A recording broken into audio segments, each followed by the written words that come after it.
Hi, welcome to the Ricky Gervais Show with me, Ricky Gervais, Stephen Merchant. Hello there. And the shaven monkey with a head like a fucking orange, that is Karl Pilkington. Right. Well, this is a special edition, a giveaway podcast that people who came to see my show Fame in London got put on their seat, gratis. Thanks for coming. Well, unless you didn't even come and still got this free. Unless someone went and said, I don't want it, it was rubbish, and gave it to you. You're listening to it for free. Or you've sort of downloaded it illegally. It was free anyway. Oh, forget it. We've been away for a while. Now we're back together. The old team. The old team back together in a little room in central London. Karl, looking back on the year, what's happened? I remember last year the most memorable thing that happened was you saw a grub eating a biscuit. So that was a highlight. I made it into his diary. Yeah. So what's the big thing of this year? What's the big thing so far of 2007 that, as if I say 2007, you'll go, oh yeah, that was the year that. You know, in 10 years' time. Years to come, yeah, I'll go. Remember 2007? You go, of course I do. It was the year that. I haven't really been following what's going on because of other like personal. Well, yeah. issues. What's the big? Okay, what's the big thing? My boiler's playing up still. I'm sick of it. Your what? My boiler. Your boiler. The boiler that eats the water up and stuff. So it doesn't. You know what I'd do in that situation? I'd instantly get a repairman out to sort it out. Done that twice. It was 80 quid for him just to say, it looks like you need a new one. Why did you get a new one then? Call out. Because then you wondered, are you meant to believe him or is he out to sort of... Well, he's the expert. Yeah, but is he? It's like you're meant to get a second opinion, aren't you? Like. So that was the first time then. So what was the second time? Who came out the second time? Same fella. And what did he say? Well, I thought you were going to get a second opinion. Yeah, and also I called up the company and they just sent him again because it. Well, call a different company. What was his second opinion? 80 quid. I undercharged you. It's 150. No, because they must look in the book and sort of go, oh, you know, Harry went round there or whatever, and they must think, well, he went there last time, so he knows the situation. Yeah. And got the same fella again. Well, and you got the same opinion, I assume. Same answer, yeah. What, so okay, so it's so twice you've called someone out. They said you need a new boiler. He had the overalls on, holding a monkey wrench again. He came in a van. Yeah. He charged you. He's the professional. Why haven't you got a new boiler? Because then he went on to say that, you know, it's a dangerous setup I've got. It shouldn't be set up the way it is. It's dangerous. Something about gas leaking out of it. He said, you don't sleep close to this, do you? And it's like, well, the bedroom's there. It's not a big flat. You've seen it, Steve. Yeah. Everything's en suite, isn't it? So he went on to say everything's en suite. So anyway, so he's just sort of said, look, you know, he doesn't want to touch it. He said, you need to get someone in who can sort this out for you. But what? And it took him 2 visits, 160 quid to figure that out. Yeah, this is what they do, isn't it? Yeah. So what's his advice? He just said, you know, there are people out there who will touch it if you pay the right money. Well, okay, so you're going to get an expert in who does this thing and sorts it out. So well, no, I called up my dad. Oh yeah, He always knows someone who can sort stuff out. And he said, oh, one of your cousins is a boiler man, and yeah, they're coming round, but I've never met them. And it turns out that person, because like the whole family, you know, I'm not into sort of keeping in touch with people. Sure. I haven't spoke to my brother for like, I don't know, 12 years, and sister about 15 years and that. So the idea of this cousin, who he might as well not have said he's my cousin, because I'm not going to know him anyway. I mean, that last fella, Harry, might as well have been related. So they're going to turn up, and now it turns out that because they haven't seen the rest of the family, they're going to like use this as a reunion. Oh, what? So they're all going to come round whilst they're all coming round whilst he fixes the boiler. Yeah, and I hate it. I hate family things anyway. So they're going to come round and just look at you? Well, yeah. Apart from the one who's fixing it, he'll be fixing it, and the others will just be sat around, sort of going, "So, how have you been?" It's like, well, where do you start? I haven't seen. Seriously, I mean, they are strangers. When they buzz, I could be letting anyone in. Was the door, and so you're going to entertain them all in your flat? Well, I said to my dad that I might just say that I've got to go to a meeting, let them in, and then shoot off. I love that. So now they're strangers that you're letting in your flat and you're not even being there. That's the best thing. That's the security. Now, Karl says he remember this year for his boiler being a bit of a pain. But now everyone knows over the past sort of like few years, my big pet project hasn't been my own career. It's been get Karl famous. Yeah. I want people to recognise him in the street, come up to him and say, "You bald-headed mank twat." Make his like. Well, let me tell you now, Rick. I've been out and about, and a lot of people have said to me, they've come up to me and said, "Has Karl Pilkington got a head like a fucking orange?" Well, and I've had to instantly confirm the answer to be yes. Well, I'm in America quite a bit, and it doesn't matter when I'm talking to David Bowie, The Simpsons, all these people on 24, all these people who have got these amazing careers and lives say, is Karl Pilkington really like that? I say yes. He's not 2 short planks. He's 3 or 4 fucking short planks. Thick but short but thick fucking planks. lumps of thickness. But he's had a call. He had a call recently from a film company asking him if he's got any ideas for movies. Now, how desperate, in what dire straits must the British film industry be that they're going, well, we need Karl Pilkington. We have hit rock bottom. And he went along for an interview. So what? And you went in and you... I went along and had a meeting in a cafe. And they just said, right, you know, got any ideas? And sort of said, you know, what are you thinking? What sort of thing are you after? Are you after action, thriller, whatever? Because you can provide any of that. I love that he's playing it cool, like you've come to the right person. My yeah. time's precious. What do you need? Yeah, I'm Karl Pilkington. They call me the movie doctor. What do you need, Papa? So thought of this idea sort of on the spot.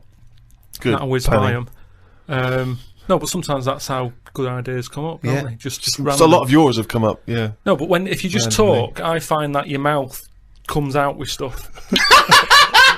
Right, there's another quote. Right. There is another quote. If you talk, your mouth comes out with that to me stands along with what were those things in Gremlins called? Does your brain rule you, or do you rule your brain? No, but what I mean, if you sit there and try and use your brain to do it, right, it doesn't work the same. Just keep talking. Just keep your mouth talking, and eventually it will come out with something pretty good. That is exactly what Plato said. So anyway. Aristotle, he said, sit down, I've got an idea for you. Aristotle said, Plato, how do I go? Right, just keep talking and eventually your brain will come out with stuff. So what I thought, I just started off by saying like actors' names and that who I thought should be in it, because then that's giving more, it's building. Right, okay, so who did you say? So I said, right, I'm seeing Clive Warren. Who the fuck's Clive Warren? Who's Clive Warren? The one who was in Closer. Clive Owen. Clive Owen. Right, alright. Did they look at you like you're a fucking idiot? Well, so they all started trying to figure out, who's this Clive Warren we've not heard about? He must be amazing. He's on Clive Warren. Get me Clive Warren on the phone. Get me Clive Warren. And I said Rebecca De Mornay, right? What? Where did that come She from? hasn't been in a film for 15 years, has she? Clive Warren and Rebecca De Mornay. I love this. They thought he was a genius. They thought he was an absolute nugget. Like, we've never thought of putting Clive Warren with Rebecca De Mornay. But hang on a minute, you could have any film star. This is your fantasy casting, and you choose a bloke that doesn't exist and a woman who hasn't been on TV or in a film for 10 years. Oh God! Why didn't you choose someone who existed, J-Lo or someone who's a big star? Oh God! Clive Warren!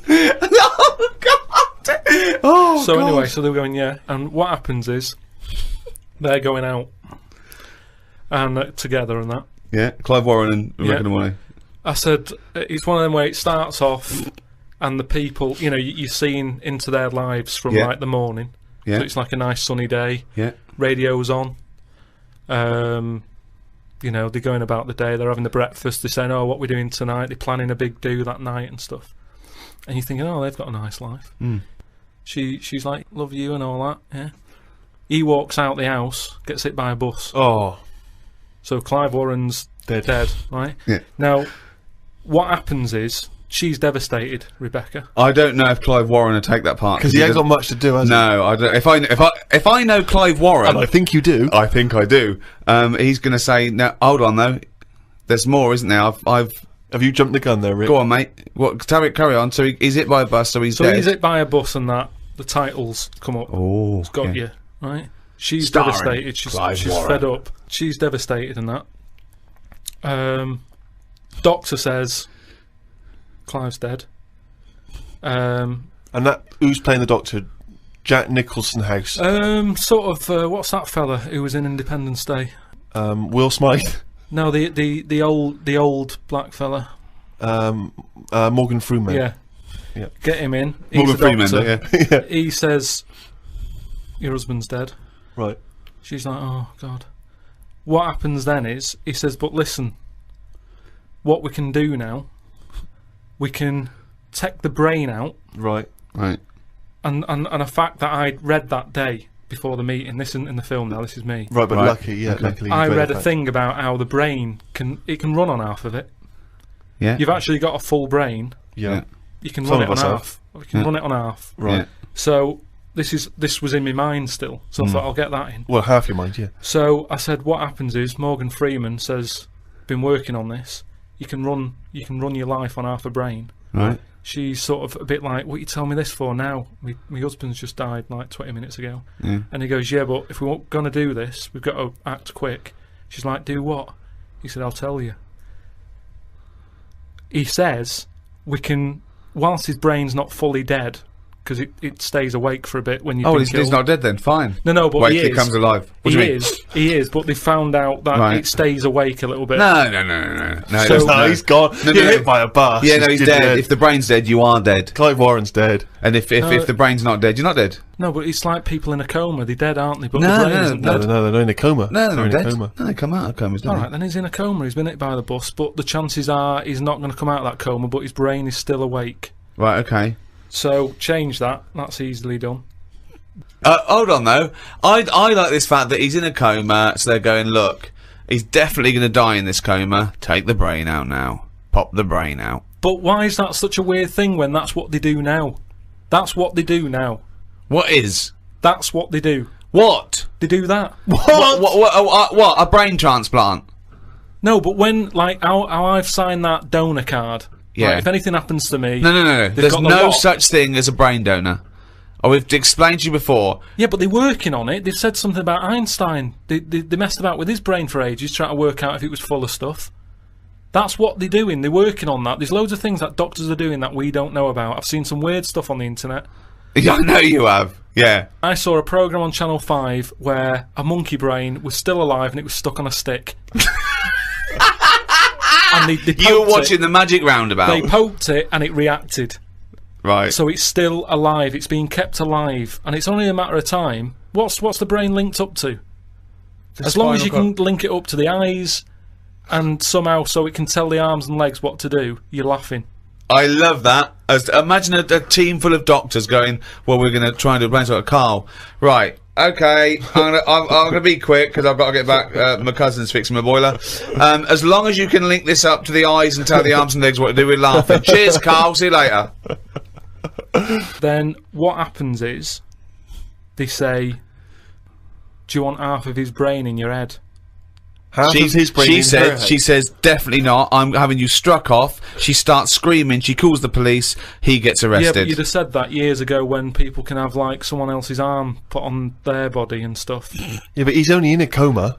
Yeah. No, but he's not going to come out of that coma. Right. So it's like this or nothing. It's Right. like, look, you know, what we're going to do here? We can either turn the switch off, Yeah. or we can put his head in your head. But why would But you? so why, what he does? So what they do then? They're going to take half his brain. Half of his brain, take Put it- out half of hers, pop it in place Why would she do that? because she loves him. But hold on. Well, no. Wait. What would she then be? Because this is what I'm trying to tell you. Okay. Sorry. What happens is he explains all this. So I mean, this would probably cover about 20 minutes in the film, but I'm just rushing I rushing just it switched up off, now. but yeah. No, you wouldn't. This bit would have you. So what? Well, what- I'd have actually left when I wouldn't have even gone in to see a film starring Clive Warren and Rebecca De Mornay, unless it was 1985. So the thing is, she's the same as you. She says the same thing. She goes, "Why would I do that, doctor?" And he goes, "Well, what will happen is, he's gone, but you'll have his thoughts. So in the morning when you say, 'Oh, I don't know what to have. Well, I have cornflakes,' his bit of the brain will sort of say, Have a Weetabix. have shredded wheat or whatever." And she's like, "Oh yeah, good idea." Sorry. So the point of this film is that the dead man can remind her what breakfast cereal she likes. Yeah. So the thought. When What do you mean? Yes. So that's it, is it? No. That's not the only Wait, thing. wait a minute. This is only Act 1. That's just the first bit. Everything's going well. She has it done. So who is she? Is she herself? She's Rebecca Nimone. Yeah. But now With and again with him chipping in with a bit of voiceover. So the idea is it's all going well at the beginning. So she can't decide what dress to wear. She's had half of her brain taken out and put in a bin. Yeah. Okay, and Clive Warren's half has been put in there. So now she's walking round. Okay. So she's like she's schizophrenic. No, it's okay though, because the bit they put in of Clive Warren's brain is actually he remembers in a coma. So there's nothing happening anyway. Don't worry about it. All she's got is half a brain. No, like I say, the brain is alive, so it's all going well when she leaves hospital. Yeah. And she gets a first taste of it, and it's a bit weird to get hold of because she's sort of. I think when she signs herself out, he's sort of fighting, writing his name and stuff. So there's a few sort of technical things that she has to get used to. And does Clive's brain know that he's now inside her brain? Does that matter? Well, I would say it matters because otherwise, yes, it does matter, Carl. What's he thinking? What's the point of this? Why has she gone along with this? Because she really loves him. But what's in it for him? What does she think? Well, say if I died, and Suzanne said, "Go on, I'll have half of Carl's," right? She would wake up in the morning to a thought of me, sort of going, "Oh, you never guess what I've just thought about," or whatever. I'd still be there. But she wouldn't ever do that. Isn't it? The rest of your body is sort of waste, isn't it? But Carl, the rest of your body's sort of waste. No, it is kind of. If when someone dies, it's not that person anymore, is it? They're still there physically. Yeah. But you can't have a chat with them. So if you could have someone's brain in your head when they're dead, you'd have it, wouldn't you? What are you talking about? Why would I have someone's brain in my head when they're dead? Well, I've got a perfectly good brain. Yeah. So, but like I said, you're running on half. So who's running on half? So you're telling me you wouldn't have it done then? Of course I fucking wouldn't. I can also categorically state I wouldn't either. Yeah, but you're saying that now, but once you're in that position that someone who, you love and that dies, if the doctor said, do you want it? No! I'd go, no! It's madness! I don't think you It's madness! Alright. Let me just ask this as a question, even if we accept this as a possibility. If Clive Warren doesn't know that he's in Rebecca's brain, their love and the conversations they used to have and what would the connection between them is going to be absent because she's going to be talking to him and he's just going to be going, I don't know, shredded wheat. It's all thought. She doesn't have to talk. So they're not talking to one another? Well, they are, but not out loud. She's not walking down the corridor going, what do you think, Clive? And he's saying shredded wheat. It's happening. Right. But how is this dramatically shown on screen? Do we hear those voices? So now they've got the voices. You hear the voices? You hear the voices. So tell me a typical bit of dialogue. Well, we've done the breakfast scene. Yeah, that was dynamite. Yeah. That's fucking Oscar winning. Yeah, can we do lunch? There may be at the funeral, because even though the brain's still alive, they still have the funeral, and you can have a funny bit where they stood around the grave, and there's some relation there who he doesn't like, and she can start laughing, and the family are looking at her going, why is she laughing? Yeah. And she's sort of laughing, and he's saying something a bit rude, going, look at her head. Do you know what I mean? Yeah. Looks like stuff on the orange. family. Yeah. Little cameo for you. Yeah. And so you have all that, and people are sort of liking the film, thinking, oh, it's quite funny, this. Yeah. And then you hit them hard. The 8 people that have gone to see it. Yeah. Rebecca Nimone and her family. Clive Warren's 3 mates. All right, Clive, I didn't know you were a film star. No, I was working in a garage yesterday. Yeah, I was fixing boilers. Anyway, this is where you get them. It's the most ludicrous idea for film I've ever heard. It's the maddest. Honestly, it really is the ramblings of a mental case. I have to say though, I am hooked now. I want to know what's going to happen next in the story. Oh Christ! Remember, I was making all this up. It's not based on a true story then. Imagine if he said that in a meeting. Remember, I'm making all this up, and they go, "All right, okay." I thought. So the meeting's still going on. They haven't left at this point. No, they were sort of going, "Oh right, yeah." But what annoying? Check please. That's the annoying thing. It was I just wondered whether this is what they do just so they can have a cake every day at 4 o'clock because it was odd. I can't imagine Spielberg sort of nipping down to Costa Coffee to discuss E.T. So I said, right. So this is where you get them. You've got everyone laughing, and that's what it's all about with a film, isn't it? It's emotions, messing with people's emotions, and that. Yeah. So they like that. They were like, yeah, it is, yeah. Yeah. So, That's and a there whole you go new, again. whole new outlook to filmmaking. That's isn't me. it? That's my mouth coming out with stuff that even I didn't know I knew. Yeah. So then I said, right. Then what happens is, she hears the voice go, Leslie, where are you? Or something. Right. Her name's not Leslie. No. No. She's thinking he was Leslie. Yeah. So in her mind, she's going, "Who's Leslie?" He's going, "Oh." He's thought, hang on, I've let something slip. I've let something slip. So she's going, "Answer me." Oh. He goes quiet on her. Oh. So He was having an affair. this is the thing. So she's trying to hunt down Leslie. and he's got to stop her thinking it. then what happens is, I mean, you know, Where your ex? So he's got to hunt down Leslie. so she's got to hunt down Leslie, Right. and that can fill about half an hour again. I'm not I love quite the fact that you're doing it how far you've got through the film. Yeah. You've got to fill up 2 hours, right? One more idea, we call it half hour, that's the end of the film. See you later, starring Clive Warren. So Nice to see Rebecca De Mornay again, wasn't it? Yeah. So Leslie has got to be sought out. It's a woman, is it? Another Leslie, or It's is it a another bloke? woman. Right. But what happens is, I mean, without ruining the end for everyone, what would sort of happen is, Oh yeah, because you don't want to ruin it for them, because this will be filling the multiplexes in no time. This film's definitely going to be This made. is definitely going to get made. well, seriously, isn't any pick a massive Hollywood film and look at it on paper and go, that's a balmy idea. Casablanca. I haven't seen it. Okay. So what I'm saying is, That's why they called on him as a movie expert. This is a different sort of love triangle. They've all got their own brains and legs and stuff, walking around, interacting normally. But that's just it. It's the power of love, isn't it? In a way. Yeah. But sorry, How far I mean, you'll I don't go. want to see. No, it's the greatest love story ever told, set in a head. But listen, let's just get to hang the on a end. sec though, Carl. I don't. Yeah, you've got to tell us the end. I don't think you can let people No, come on, listening, come on, what's hanging the on, end? waiting for the film. Just let your mouth talk. Right. So what I said was, maybe, because I wasn't sure about this end bit. I Go thought on. they might think it's daft or whatever. You're So putting I said- yourself down. I imagine it's dynamite. Go on. I said maybe you could have something like this, and they were there, sort of going, "Oh yeah, what's it going to be? What's it going to be?" Yeah, well, he's come up with some great stuff at the moment. What happens is, his brain is more powerful than hers. Right? How is there power? Why is there no power involved? It's got a stronger will. What I mean is, the brain, her brain was running the rest of her body. Now he's taken over. His brain's just sat there, isn't it, thinking stuff. Right. Brilliant. So that gets more powerful and overrules her body. Okay. Yeah. She then fancies Leslie.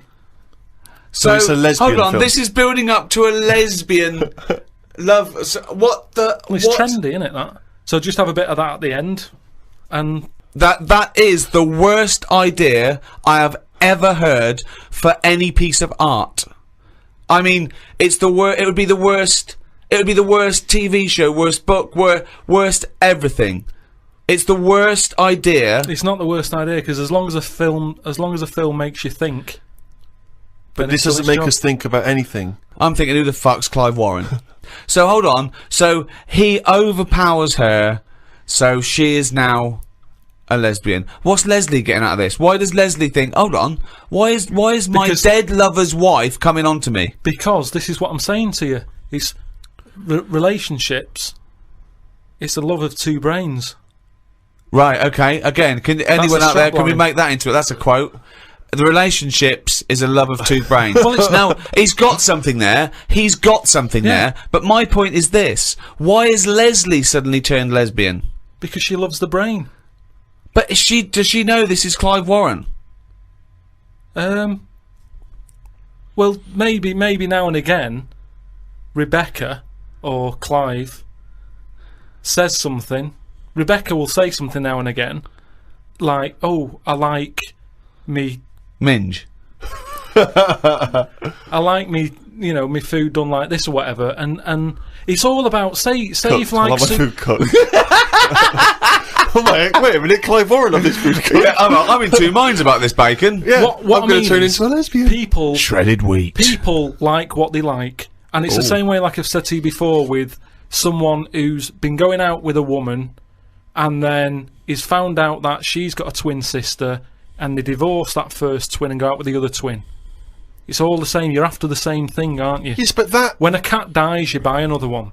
It's the same thing. You want that same. Yeah, but you don't necessarily switch your sexual orientation. In the case of your twin scenario, they both look the same. Yeah. Has there ever been one where it's a twin boy and girl? Go, well, I was going out with her, but I mean, he looks a bit like her. Yeah. I loved boobs, now I like cock. Well, this is your problem. You don't know anything. And this theory about if your mouth talks enough, the brain will kick in soon. It hasn't. Rick, you may be interested to know that Karl Pilkington, basically thanks to the efforts of your good self in making him into a household name, has got a book deal. And there's a book that will be coming out later in the year called Happy Slapped by a Jellyfish by Karl Pilkington. What's that about, Karl? What's the angle? Is it a novel? well, again, I just was letting my mouth sort of think and what have you, just churning stuff out, and I was thinking about holidays that I've been on, because they always say write about what you know and stuff. So I thought, well, I've been on a few holidays. Write about them. I actually thought about it when I was on holiday. Is it like a travel book then? It's your experiences. It's just like a rough guide. And have you done it? Have you finished the? Yeah, I've just got to do some pictures and that and colour them in, and then it's done. When's that out? October. Yeah. So you say it's a travel book, and yet I've managed to get hold of a few pages, and this chapter is titled Australia. So You've never been to Australia? No, I know. But Well, it's not. How is it a travel guide? No, it's not. It's not like wish you were here type thing. It's just saying, if you're going away, think about it. Right. It's just asking people to sort of think. But why about they just let their mouth do the thinking? Why No, they... but just to have a read of like my thoughts, and you might Okay, have the let's same. have a You read don't. then. You don't know anything about Australia because you've never been. No, but exactly. So I'm saying I've never been. This is why I've never been. Is this why you've never been? Well, that makes no sense at all. It makes no sense at all. It's the point of this book. It's not a pointless book. Well, That's- Sorry, whereas you thought it was going to be what? Right, can we read a bit of it then? So this is the chapter entitled Australia. Box jellyfish, crocodiles, snakes, blue ring octopus, red-black spiders, funnel web spiders, great white sharks. Just some of the reasons that put me off going to Australia. Every creature is bigger and angrier than anywhere else on the world. I put it down to two things. One, it could either be because spiders and snakes and the like normally hide under rocks. The Earth is one big rock. Australia's at the bottom of the big rock, and they're trying to hide under it. Carl, Valid, you isn't are a maniac! It's just thinking about it, thinking about where spiders go and that works, doesn't it? No! Why doesn't that work like a Because there's rock? no real upside down and bottom of the Earth, is it? It's all relative to what? It's relative to what? A map that you saw. Well, it's a coincidence, isn't it? No, right, okay, read on. I've heard that a lot of people go camping in Australia, which I think's mental. If I was to fly all that way, I'd want a decent bed. Plus, I wouldn't be camping in a place where there are killer spiders wandering around. I agree. I've only been camping a few times, and each time I was glad when it was over. The last time was last year in Lyme Regis. Yeah. When did you go camping in Lyme Regis? Last year. It's alright, Lyme Regis. But it was all a bit of a nightmare, because I was going with my mate, and he said he knew someone who knew someone who had a bit of land in the garden. We had a bit of land in the garden. What's the point, though, innit? You know, what's the point of camping in someone's garden where there's a sort of like a spa down the road and like a pub? No, because you're by the sea, aren't you?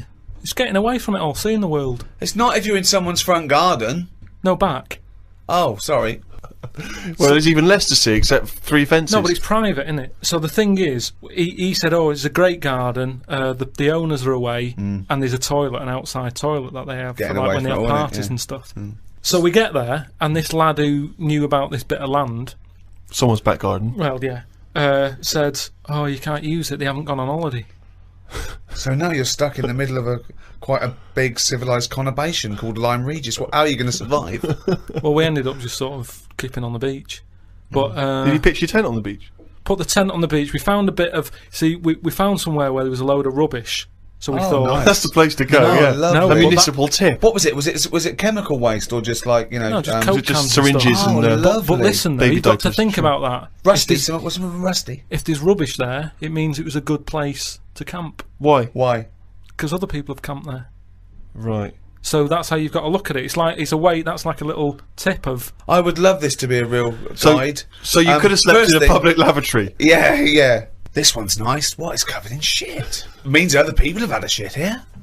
Welcome to our 5-star hotel. You'll notice vomit over all the fucking walls. So that means people have had a good time here. They got right pissed up and threw their lungs up. So that's where we put down the tent. We put down the tent there, and then what was annoying is he puts down the tent. we what's the name? It was already up. It carried it all the way there. And they went, let's pack it down. The weird thing was, as soon as we set up, some other people turned up. Oh, that's all the rubbish tip. Holiday makers. They that was probably in the guidebook. They started setting up their tents. And we're like, oh. No, look, there's some nappies over there. Yeah, nearer the nappies. And they offered us some sausages. All right. My mate said, "Oh, ignore them. That's like code for swingers." What? No! What? So there were some people cooking some sausages, saying, "Would you like the sausages? We've made too much." And you said, "No, that's code for swinging." Don't talk to strangers. It's like we want to get away from it all. Yeah. We don't want someone. You know, it starts off with sausages, doesn't it? And then but what do these people look like? They were about 45. Who are they? There. A man and a woman. A man and a woman. So what was in it for the bloke? Some people like that, don't they? That means you say, right, I want the bald one, love. If it's like wife swapping, shouldn't one of you be a wife? No, but I don't know all the rules and that, but he's just got a real thing for fucking oranges. And we didn't want any sausages anyway, so we just sort of I don't believe sausages is a code for swingers. I don't, because eventually, how many times do they give someone sausages and they go, "We'll get your pants off," and they go, "Wait a minute, we just have some sausages." They go, "Oh, this isn't working, this code." But why we need would a better code? Why would we be being offered sausages? Because they're nice people and they're making sausages. Yeah, makes you wonder. We don't. Let's not trust these people. Let's move our tent nearer to the corpse. Anyway. So yeah, that was the camping. I think I'd quite like to meet some proper Aborigines. It amazes me the way that these people still live like cavemen did years ago. They waste nothing. They have a use for everything. I saw some pictures in the paper about some tribe somewhere who chucked their spears at a helicopter that tried to land close to them. If the tribe got annoyed with you, they would let you know that they were annoyed by shaking their knob at you. That's what they do. Oh God! See, that's like a proper guide thing. Just in case you ever meet one, they start doing that.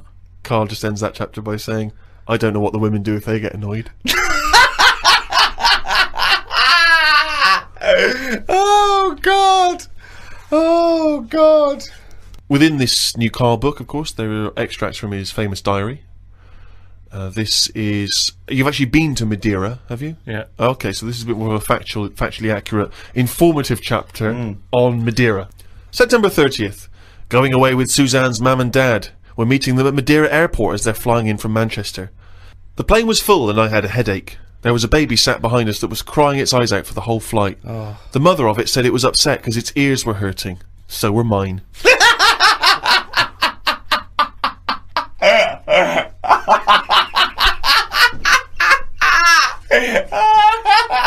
Oh God! Oh. We had to get 2 cabs to the villa because they couldn't fit 5 of us into one. It cost €85 each. That's just whinging. That's not anything. That's dear though, isn't it? It's a dear way. But that's not good because they don't know how far that was. They don't know whether that's rip-off or how, you know. It's just letting you know that. What? You don't know what the distance was. If it was a mile, it's a rip-off. If it was 25 miles, it's a bargain. And you know you can't get 5 of you in one cab. It's all little things that might help you on a journey. Yeah. Suzanne's dad said he liked the free biscuits that were in the cupboard. We went to try and find... Sorry, this isn't useful as a guidebook at all. That is absolutely a I know. They go, as a guidebook, let's have a look. Oh, Suzanne's dad liked the free biscuits in the cupboard. How much people complaining, and they're going to be like, there's no free biscuits in this cupboard. We went to try and find a supermarket. Suzanne's man was having a go at her dad because he didn't have a shirt on. She said he looks a mess and is embarrassed to be seen with him. It's their Ruby anniversary tomorrow. That's why we went away. Oh yeah. I bought a fan to put in our room to drown out the sound of the mopeds. I've heard Wayne Rooney does the same thing with a vacuum cleaner. What? To drown out the sound of vacuum cleaners, or he puts a vacuum cleaner in his room to drown out the sound of the mopeds? If you've just got a noise that's constant, it makes you nod off. and it drowns out every other background noise. So all you've got is like, if it's a vac, it's just, and if that's constant for like all night, you just nod People off. next door going, they've got their vacuum cleaner on again. Put on the JCB. People next door going, they've got the JCB on. Get the poke the chickens. That's how nuclear wars start. Yeah, It works. doesn't work. We watched. Earplugs, drown out everything. I've tried them. I didn't like it, did I? Why not? Because I could hear my heartbeat.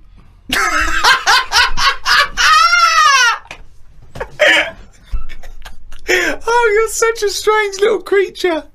Oh. We watched Jerry Maguire in Spanish. Suzanne wanted to go to bed, but I just said I wanted to hear the "show me the money" line in Spanish to see if it's as catchy. It wasn't. October 3rd. Sorry, is it Portuguese or Spanish? I don't know what they're speaking in this country. Madeira. So it's Spanish and Portuguese, is it? It's Portuguese, isn't it? I think there's a mix. I think you get people going on Portuguese, holiday. I think. Yeah, but you get Spanish people going there. Oh, So- okay. So they sometimes show television programmes for possible Spanish holiday makers. Is that what you're saying? Or have you just got this factually inaccurate because it's a load of old toss? Oh, God. Amazing. Oh. October 3rd. Didn't do much this morning. Just think about this. Just think about this. Why would you put it in? As a guidebook? holiday. Just think about this next line. Judith Chalmers. What happened? Not a lot. Think about this, Rick, as a description of a holiday. Right, okay. Okay, Okay. As Carl said, he loves to go travelling. It broadens the mind and Yeah. everything. This is what he did. He's there with his family. He's in Madeira. Didn't do much this morning. Just sat by the pool, saving insects that flew into it. I'm gonna die like fucking Noah. That's crazy. Nothing good. How were you saving them? Did you wait for them to hit the water, then fish them out, or you grabbed them in the air? Just see the legs going. Oh, God. Stuck my finger on the top. They grabbed on, lifted it off. And what, when it, like some sort of insect lifeguard, you'd see someone landing, they'd go, right, that's me, dun, dun, dun, dun, dun, dun, dun, dun, and you'd go in there. But it's hard to turn a sort of a blind eye to stuff like that because you know that's something, you know, you're witnessing death. And if you can save something, you do, don't you? You do your bit. And at night, I'd sort of think, have they learnt the lesson or will they be back and will they be dead in here tomorrow? But if they can get an extra day, I've done my bit. I can't do more than that. I'm on holiday, do your bit. I'm lucky enough to see the world, do your bit. I love it. I did my bit. I love it. I love it. I love the fact that he was running around saving flies and things. It's just something. There's something so sort of. Meanwhile, an old lady drowned Yeah. while he was saving a beetle. There's something so kind of, I don't know, desperately existential about your diary. That's what's so Yeah, extraordinary about yeah. it. As he says, I just sat by the pool saving insects that flew into it. It was full of death. It's just so, God! it's so depressing. All right. We walked round the shops. Suzanne's dad bought 2 packets of the biscuits he'd like to take back home with him. Suzanne's mam bought a tin of corned beef. It was a bit of a boring day today. Jesus. There was a dead bird out the back. Oh, no. Where were you, Carl? Suzanne's dad said it looked like it had flown into a wall and killed itself. No, I think it caught a few insects, but they were covered in chlorine, so it poisoned it. Loads of ants were eating it. Oh, God. I dug a hole under a tree and buried it. The ants were still all hanging around the scene of the death, ages after the burial. Suzanne's dad said I should have left the bird for the ants to eat because I was messing up the food chain. I felt bad, so I gave the ants some breadcrumbs. This is weird. This is just so This is dark. really weird. It's good bread out there, though, isn't it? I should have put that. We have to eat all the food we've got because we're going home tomorrow. Suzanne's mam cut her finger opening the corned beef tin and fainted. Sorry, this is really weird. Why do you have to eat all the food? Isn't this like, what was it? What's that film? The Amityville Horror, where there's like a haunted house and there's dead insects and ghostly children walking through the corridors, old people fainting, insects. I'm just saving the insects, mother. But you always eat all the food that's in the fridge before you go home, don't you? It's all there to be eaten. She bought some pikelets, which I've never had them. They're like squash crumpets. Right, okay. Start again. Start the whole thing again. She bought some what? Some pikelets. Pikelets? Yeah. And I didn't like them because they're not as fat as crumpets. Oh, God! It's like a different Didn't eat language. them, and it was a big upheaval because, like, I was going home and a dad kept trying to sneak them into our bags. Because he's like, they were for you, you take them. We don't Smuggling. want your stuff in our house. Once, because he gets a bit funny about stuff being left over. There's bins that you can't put certain stuff in. There's a bin in the lounge and I put a tangerine peel in it. He goes, that sort of stuff does not go in that bin. So it's rubbish, yeah, but it's not the right sort of rubbish. Someone will camp next to it.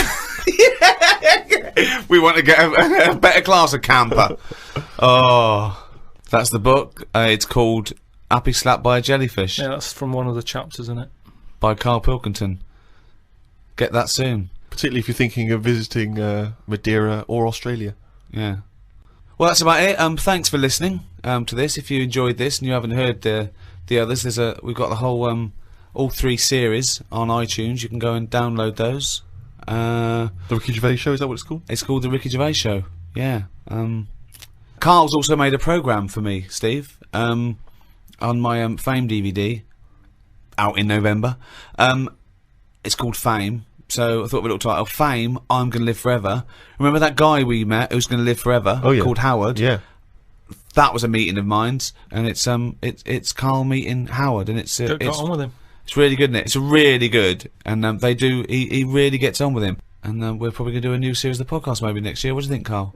If you're not too busy making this film with Clive Warren. We'll see how it goes. Don't plan anything. Yeah, just check out rickygervais.com. I am Ricky Gervais. With me, Stephen Merchant. Goodbye. And Carl. Right. Oh, I've got to tell you something, Steve, that cropped up Go on. when we were at dinner the other night. Carl said the most exciting words. He said, I've had another film idea. Wow. Does it star Clive Warren? No, it doesn't. He's gone bigger than that. Well, Carl, turn the film idea. Yeah, but you slagged it off on that night. No, I was just trying to. We were all chipping in, saying, "Well, that they're all trying to help." No, Suzanne. You see, you had a go, and then Suzanne thought, "Oh, I'm going to have a go here as well." If I'd have told her that at home, she'd just go, "Yeah, that'd be that." But suddenly, Jane was chipping in. Everybody was having a go. Yeah, I didn't see anyone else coming up with anything. Well, they didn't realise it was a script editing meeting. yeah, they just thought it was a dinner. They're just saying, "Oh, that they were." No, I'll tell you why it cropped up. I saw it. It was another thing in that free paper. Yep. It was something about, the way we're advancing fast. Right. Which reminded me of the, my film, The Love of Two Brains and stuff. How's that? Is that being made yet? Have you had any? And it was just saying, about how bodies can get reused. In a way, recycling is the ultimate. What did it recycling. say about that though? Because you didn't go into that. What It was hinting at bodies being reused. When you say hinting, you Well, saw it a bit of didn't- a headline, didn't read on, No, what? and made the mess up in your head. No, it was scientists saying in the future. It's that old thing. In the future, this is what we'll be able to do. Do you mean like Frankenstein being reused, old body parts fusing Yeah, together? but that was or- all different. It was like a short arm and a long leg, and that. This is a full body. Right. So pitch the film idea to me. Yeah. Sell it to me like I'm a Hollywood executive. Sell me the film. Right. Well, I'd probably tell you about the science facts there that Okay. I've read. That. Okay, let's start from scratch then. Thank you so much, Carl, for coming in. We heard there was a rumour that you're dealing with a British film company about a thing with a man with 2 brains with a guy called Clive Warren we haven't heard of, but Rebecca De Mormay we're very excited about because she wouldn't be a lot to get, so this film wouldn't cost much. Right. So, like I say, I've read they're going to be sort of the ultimate in recycling. If anything happens to the brain, they can reuse the body. You've got to remember that. By the time this film is made, that's probably going to be bigger news. Fantastic. So it'd be great if it can coincide. No, we love with the that. fact we love this sort of research. We love this level of research. It's exciting. So what I was thinking is, I'm picturing probably. It doesn't matter. It's not as fixed. It doesn't have to be this person. But I'm thinking Tom Cruise. Okay. Cruisy. Yeah. Excellent. Yeah. And the way it works is. Do you know Tom, by the way, or have you got an in there, or No. no? Okay, but you It's- just no. I think it's the sort of film that would that appeal to Tom. he'd sort of be into. I think it would Okay. excite him. Okay, Great. Okay. Great. So have you ordered coffees? Did What? Cheryl get you a coffee? yeah. Oh, okay, thanks, great. So Are you hungry at all? Do you want to? no, no. No, great. So Cheryl, I might have a tea actually. Cheryl, if you could. will we wait for the teas before she comes in? She'll 'Cause just once sneak this is in. flowing- She will be very quiet. She'll be like a dormouse. She won't even know she's coming. Okay. You just. You've got your coffee. I don't want your tea. You don't want anything. No, I'm fine. Okay. Thanks.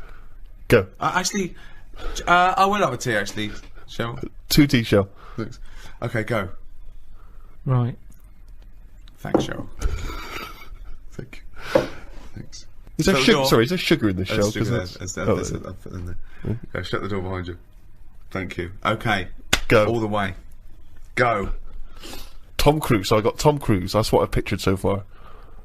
He's just done Mission Impossible 7 Right. in this film. Oh, in the film. So he's playing himself. No, what you're seeing on the screen is Mission Impossible 7. Like I say, if we don't get Cruise, it can be Bourne Identity, and it can Okay. be what's it? Yeah. Oh, so if we get Cruise, he is playing himself, Yeah. and he's just made that. and in this film, he's just made Mission Impossible 7. It's the future, is it? This No, what you're seeing right? is Mission Impossible 7 on the screen. So I've gone into the cinema, and I think I'm going in to see Mission Impossible 7, or I'm going in knowing it's this film. Yeah. So you know, I'm going you in know. to see. Okay, what's this film called? I haven't got a title yet. We'll just call it Karl Pilkington Project 2. Right. Okay, KP2. So you go in. The opening thing is Mission Impossible 7. You think I've Listen seen to this? it. Yeah, I I've seen thought it was just KP2. Yeah, I couldn't I'm see confused, KP2. yeah. Excuse me. I came here to see KP2. No, this is not the film I came to see. I'm talking to the usher. No, this is the film. It just what you're seeing is Mission Impossible 7. I don't understand. Right, listen. So what happens is then it sort of pans out. You see it's a telly. There's a bloke watching Mission Impossible 7. Right. His girlfriend's watching it going, oh, I love Tom Cruise. Yeah. He's there going, I can't be doing with him. He's So it overrated. is set in the future, though. This because we're assuming that he's made 7. So this is a. Yeah. How far in the future is it? Well, when will Mission Impossible 7 be made? I don't know. Probably about 2 years. The way it's going. Right. So, yeah, 2013. Okay. Right. And this is underway. Then is it this a practice of recycling the body? Yeah, by then it's well known that it's out there All as, right. as scientific. Let's not get bogged down in a lot of these things we Okay. can iron out, as I say, in the script. So you see developments. Mission Impossible 7 on the Cheryl, screen. are any of those biscuits still knocking around? Do you want to do this meeting? Yes, I do. Sorry. He's a bit easily distracted, but I will have a biscuit as well, sure. So, okay, I've been watching this. It's Mission Impossible 7. It's pulled out. There's a guy in his room, in his lounge. His with girlfriend's his girlfriend. watching it. She's Yes. loving it. She's a fan She of loves Tom Cruise. right. He's a little bit niggled. He wanted to watch something else. Sure. She decided on the DVD. He sat there annoyed. I can't be dealing with Tom Cruise. I can't believe they've made 7 of these films. Right. He's a rubbish actor. I should be the actor. You know, I've been doing acting for years. But he's not an actor. He's Well, he is. okay. But he hasn't quite made it. I He's, see. he's in pantos. He's sending a lot of demos off, but he's just It's not funny being because I seen. remember this was one of our notes to make it more plausible. This film because you didn't know him as an actor before, did you? Yeah, well, this is how it works, isn't it? Right. Interesting. Yeah, well, you two don't know about that meeting, do you? Right. Okay. So Right. forget So that. he's a struggling actor. So what happens is next day they get up, right? Yeah. She's still going on about Tom Cruise. Loves him. Thinks I'm sick of him. Right? She loves him. Got my biscuits gone in my tea. I left it in there too long because he that's put me off. stupid. you Just hang on, let me just full think. twat. Can I get the spoon, please? Can I- Yeah. my Sure. biscuit- Oh, it's all probably gone. be All better. soggy. Oh, that's soggy. Cheryl, can we get some more of those biscuits in here, please? Do you want to weigh more? Or? Yeah, I'd love to Yeah, hear no, I'd more, love to please. hear more. Yeah, Yeah, I'm just yeah. conscious Can that Colin Firth's coming in. He's won an Oscar, so And he's got an idea yeah. about a prince with a Right. cleft palate. Anyway, listen. So, what happens is he gets so annoyed with his girlfriend liking Tom Cruise. He plans to kill him. So he plans to kill Tom Wow, Cruise. this is new. I've Now, never this man is a drumming actor. He's obviously based in the UK because he's in Panto. So he flies to Hollywood. No, the equivalent of that. Oh, he's based sort in of- he's based in yeah, America. he's a bit part player. Yeah. So he sees Tom Cruise. He kills him somehow. Now it's some way. Right, how does he kill him? Because this is all new to me. I don't want to put everything Because down again, on paper. This is just a in rough the original idea. pitch in the restaurant, Tom Cruise just dies on the set of Mission Impossible 7. See, right. Yeah. Oh yeah. That's right. okay. Oh, hang on. So right. he dies in the film in Mission Impossible 7. They're doing Right. that thing on the strings. Right. He cuts. He lands. Right. His body is in perfect condition. hold on. But how is she watching the The film? film, yeah. Did they put it out even after Tom Cruise No, died? no, sorry. He was filming Mission Impossible 8. So he's okay. So He's filming the next one. They filming the next one. Mission Impossible. Okay, sure. He's annoyed. He's going, I can't believe they're making more of these films. Right. I can't get a gig, and yet Yeah. they're churning this crap out. yeah. Okay. So he's on his springs, On his wires, yeah. on his wires. Yeah. An accident Spring happens. sounds better. He's bouncing around. like a baby growth. Yeah. Yeah. The strings cut, smash. Tom Cruise dead. Right. Right. Right. The bloke hears this on the radio, on the news. Yeah. The girlfriend's fella hears it on the news. He can't believe it.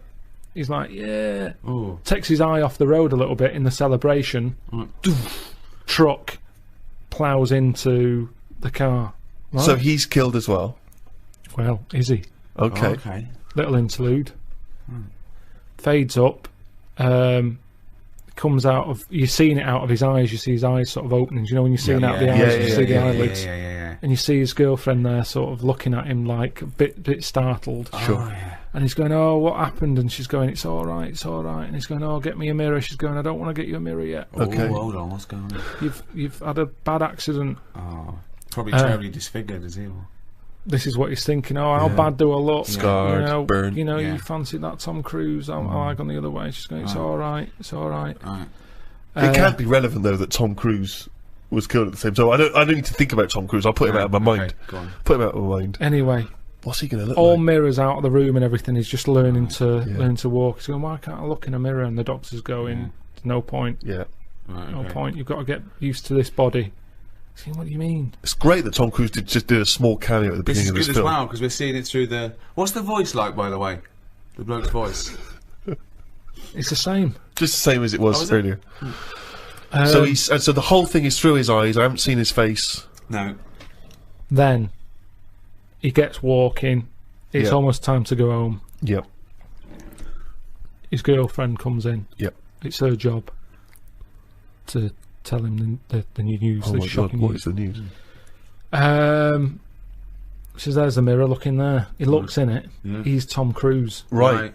because he had his accident on the set. He Yeah. had the accident. They ended up in the hospital. Right. Quick! We've got to act quick. This is the time. This is the future Right. where they use Where they can use body again. bodies, all the rest of it. So Tom Cruise is dead. Tom Cruise dead. This But bloke he's just a Brian. body. His body's squashed, but what's his name? Brian. Yeah. But Brian's brain is in Tom Cruise's body. Just a donor body. He just happens to Just look. happened to. That's how Yeah, it'll be. it's just meat. It's just Tom- like a lung donor, exactly. a heart donor. Yeah. It's so just this timing. is Brian. He just looks like Tom Cruise now. He's got Tom Cruise's flesh. Yeah. Basically, yeah. Now, at first, initially, he's annoyed because But he's his like, voice, going, "I hate the Tom voice is still Cruise." the same as his was, even though it's got Tom Cruise's mouth. It's got a and- bit of both. A little bit different. Who's little doing bit. it? But okay, sorry. Just practically, who is doing the voiceover then for the? It's Tom now. So He's Tom's acting. sort of doing an impression of this actor. Brian's inside Tom. His Yeah. name is Brian, but when you look at it on the telly, when the camera whoozes round Yeah. and you see him sat in his bed, it's Tom Cruise. Sure. Right. Okay. His girlfriend's over the moon because she loves Tom Cruise. Right. He's gutted because he couldn't stand him. He can't stand the films. He's thinking, Yeah, "Oh, but he must be thinking, I look like Tom Cruise, one of the most loved actors of his generation. Yeah. No, And he's you'd also a think good-looking so, bloke. but he's not because he's in shock. Remember, Right. he was expecting to see himself, and when he looks in the mirror, Yeah, he's no, seeing it must someone be else. shocking. Yeah. So Also, the voice. he's going, "I can't stand this," and she's going, calm down, you'll get used to it." "I don't want to get used to it." And she's sort of saying, "Look, you're alive. Right. Stop moaning." Yeah. Brian, stop moaning, Brian. Um, She's calling him Brian, I assume. she says, And yeah, Tom Cruise just had a sort of donor card that allowed his body to be given away, did it? Yeah, it's the future. Right. This is 2013, Steve. Things have changed. Clearly. Right. What's his but girlfriend's name? Claire, Claire and Brian. Okay, great. Just a different body, just a slightly different look. All Just right, like- so yeah, right. he's seen that he looks like Tom Cruise. He's shocked, but he's getting used to it. he doesn't look like him. He is him. Okay. No, right. he's not him. He's Brian, isn't he? Yeah, but to most people, it's Yeah, when he he thinks- leaves the hospital. They go, all right, Tom. I thought you were They're all dead. going, it's Tom, and he's going, Really? "Oh yeah," and he's going, "Oh, I knew this would happen. It's doing me head in." Are there paparazzi? Do the paparazzi No, think it's Tom? no.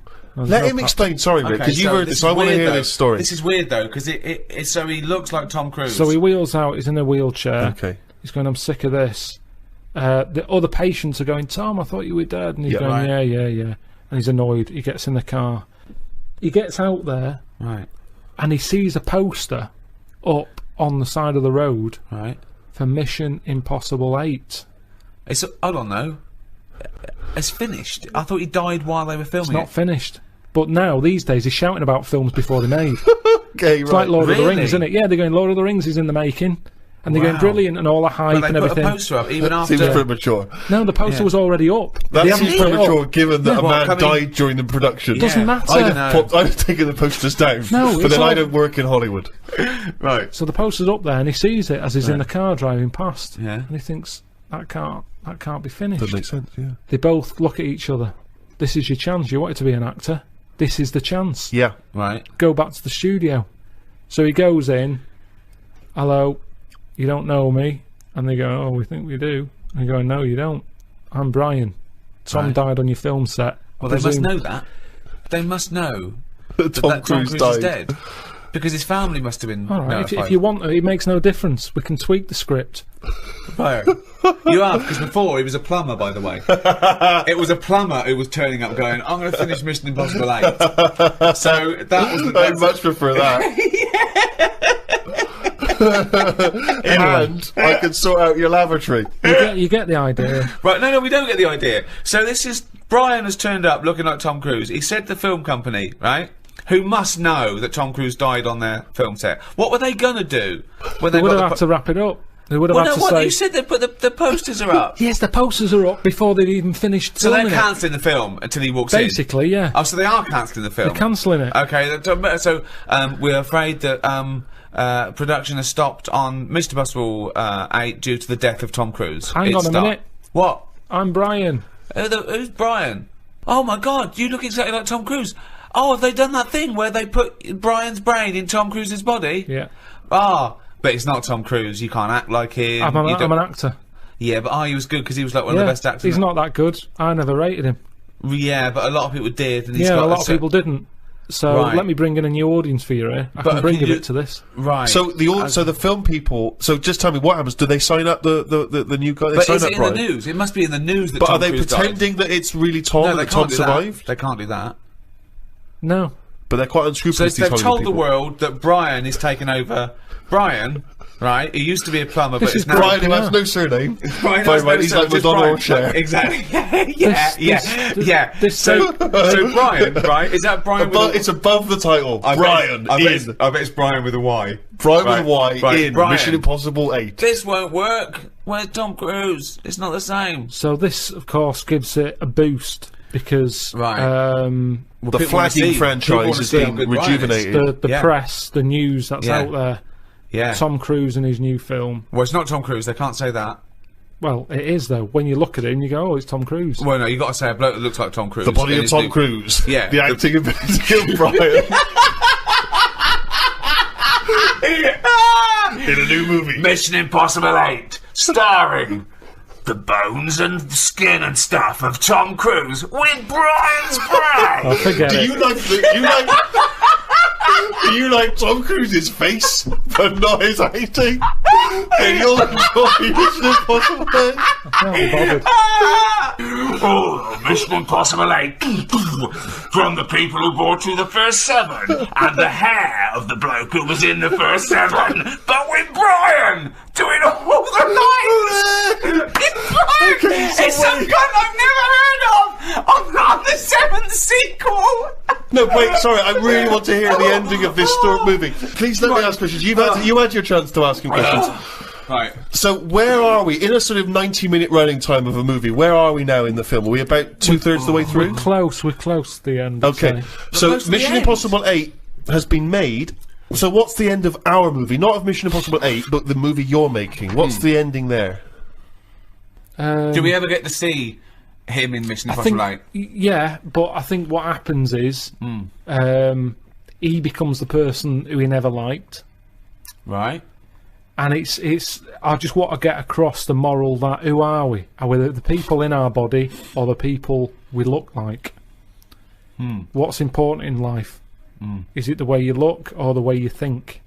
And he changes because he looks like Tom Cruise. He becomes the man he never liked. But you see, to me, just from the outsider's point of view, even if I was to accept all the other premise of this movie, which is clearly horseshit, what would have been more interesting is that they don't tell the world that it's a new guy, that they tell the world it's Tom and that they've brought him back to life. He'll have that. That seems more interesting because he then dropped there's the plumber. tension. They're lying to the world, and this guy, he's getting the glory that he always wanted as an actor, but he's lying, and that's a more interesting tension. Is he going to declare, actually, I'm not really Tom, I'm Brian, I've been lying to you all, and that seems like a more interesting dilemma. Instead, we've brought back the walking corpse of Tom Cruise with another man's mind. I mean, But I think if the people whole world's accepting of that, No, but you do want to see that. I think a lot of people would just want to see it for that morbid factor of, my God. yeah, but but this is. You mean they want to see your film because of this morbid factor? Yeah, this is a fiction. This is a fiction. This didn't really happen. You mean the final act of the film is us seeing Mission Impossible 8, starring the real Tom Cruise playing just his own cadaver, and I mean it's an Oscar-winning performance from Tom. I don't know how he's keeping in check who he is. What's his girlfriend think of this? Who's... Brian's.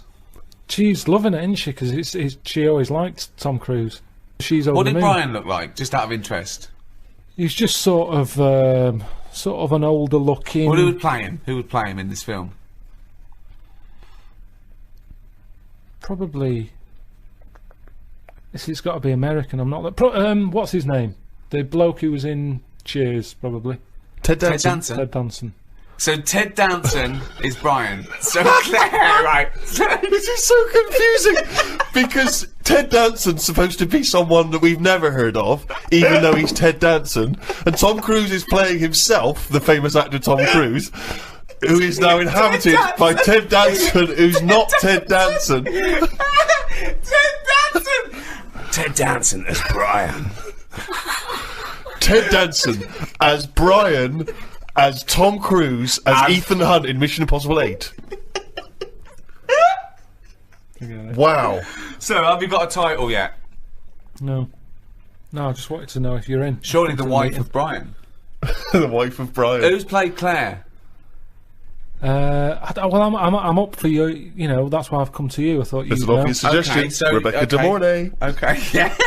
She is so hot after The Love of a Brain, or whatever it was called.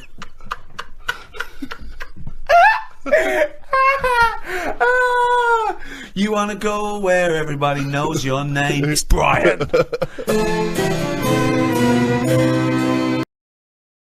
Rick, in case there are people who've bought this and they've not really heard Karl before, remember we were talking a while back about the questionnaire that is often featured at the end of the TV programme Inside the Actor's Studio. Oh, yeah. Where the host, James Lipton, always asks the same questions to every guest.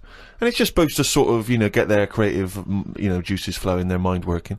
We did ask Karl some of them. We never completed the questionnaire. Oh, let's I thought carry I'd on fire with that a few then. more at him. And that'll also introduce people to the way his mind works a little bit. Okay. Question 6. What sound or noise do you love, Karl? There isn't really one that I love. Nice noises, like the ones you get. Like I like going in the park, right? And you go, oh, that's nice, isn't it? And you get like bird noises and stuff. Give me your fucking wallet. But then like Things like nice noises like that, and but you fucking cunt. Why did you fucking sleep with her? It's lovely in the park, isn't it? But with those bird noises comes a bit of stress, right? Because I was in there the other day, and like I say, little bird noises and that, and a little robin was there, and I thought that's odd. That's out early, right? Because it's like sort of summertime and that. Sure. And then I thought, oh, that's nice. And I was watching it, and then it got like a little worm, right? And I was like, hey, put it down, right? Sorry, whoa! What do you mean? Because Why I are you didn't have- interfering? Why were you interfering In nature. with a robin taking a worm?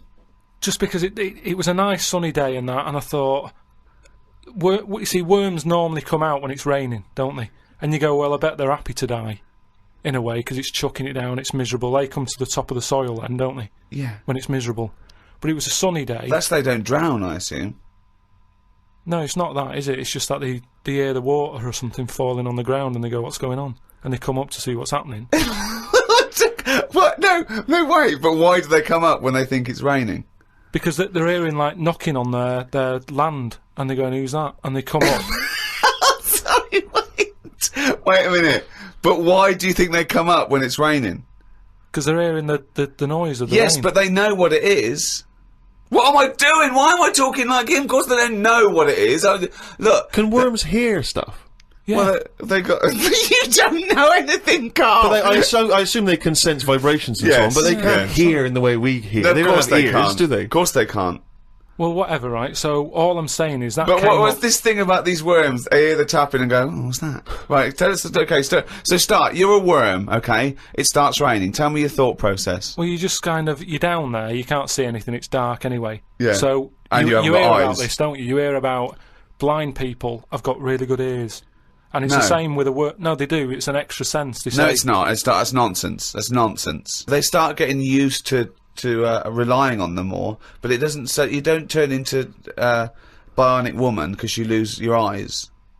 No, but you do, because you use them more. If you use something a lot, you get better at it. So their ears are good. So all I'm saying is, so this rain's coming down. I don't know who to believe here, Rick. The rain's coming down on the land. The worm goes, what's going on?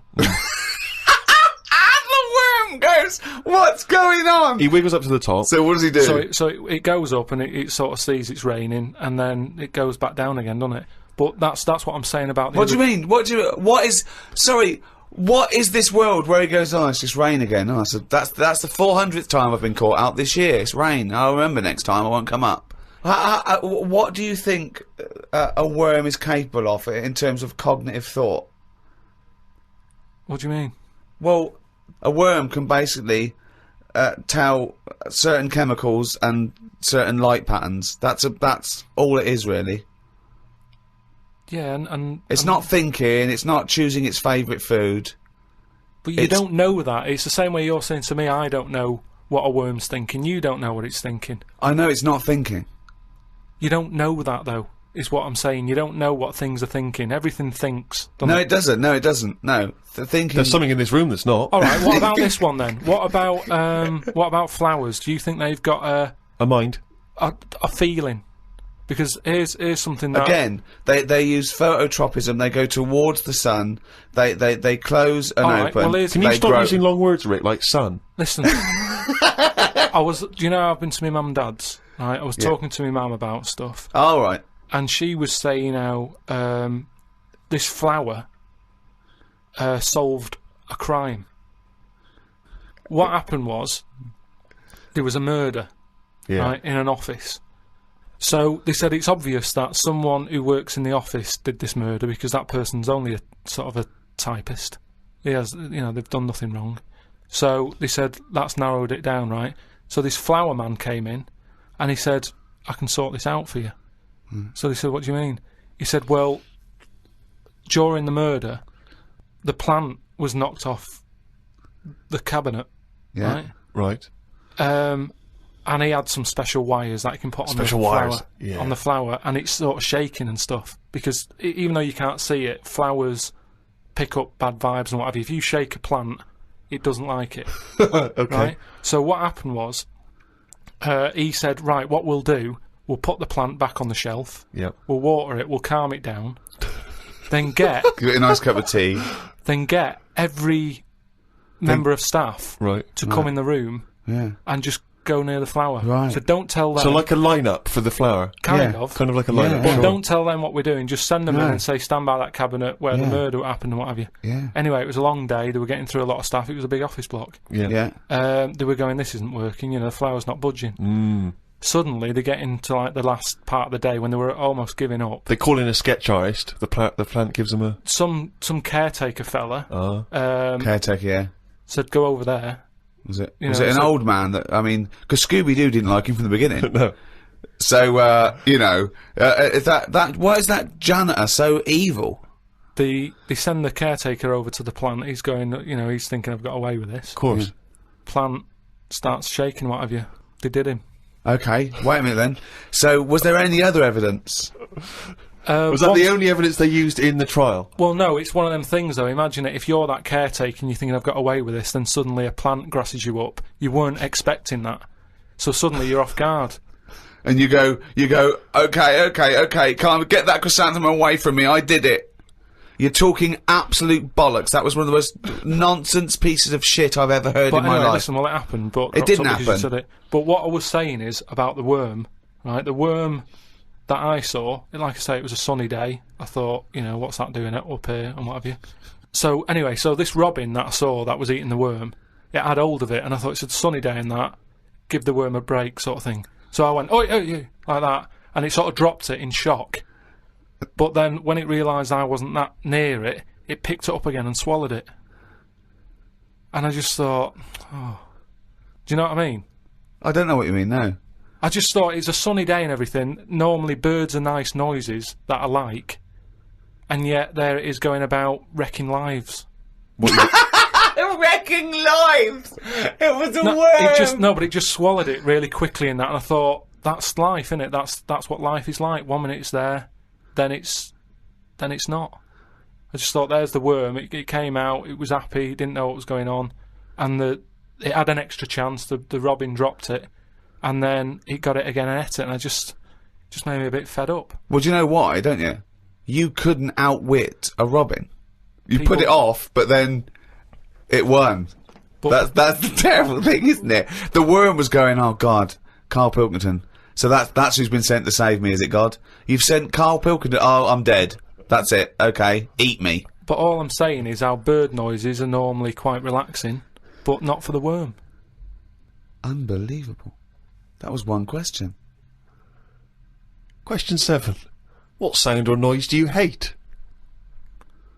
As me, or as a worm?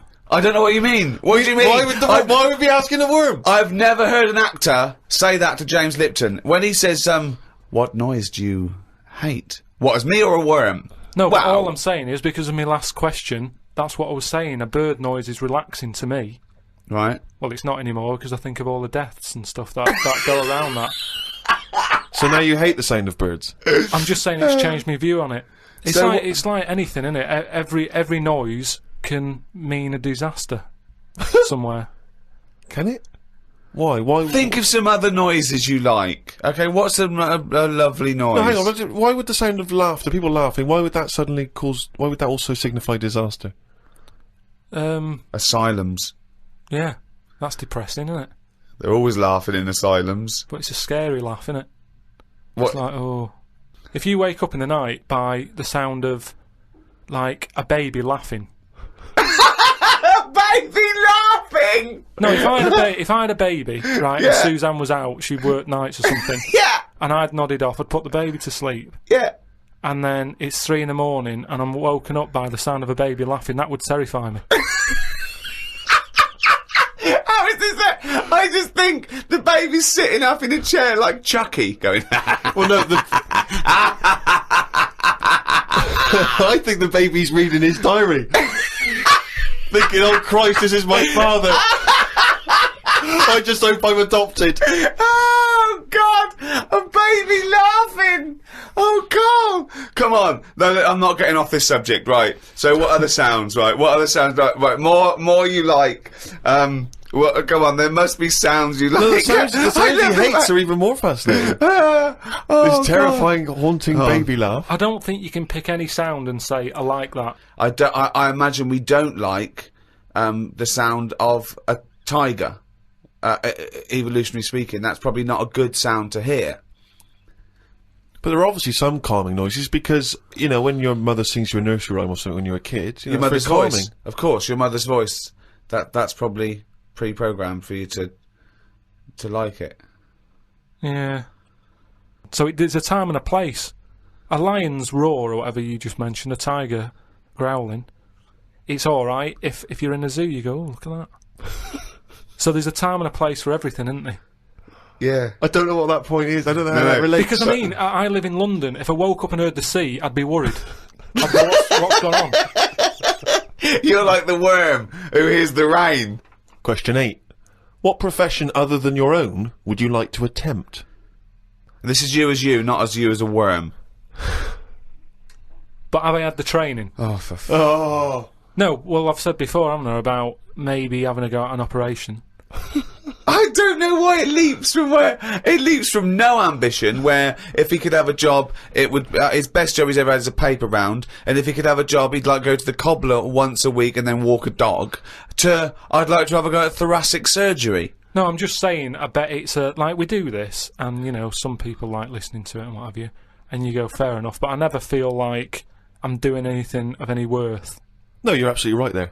But if you're going into like an hospital, which are places that are pretty miserable anyway, as an office space.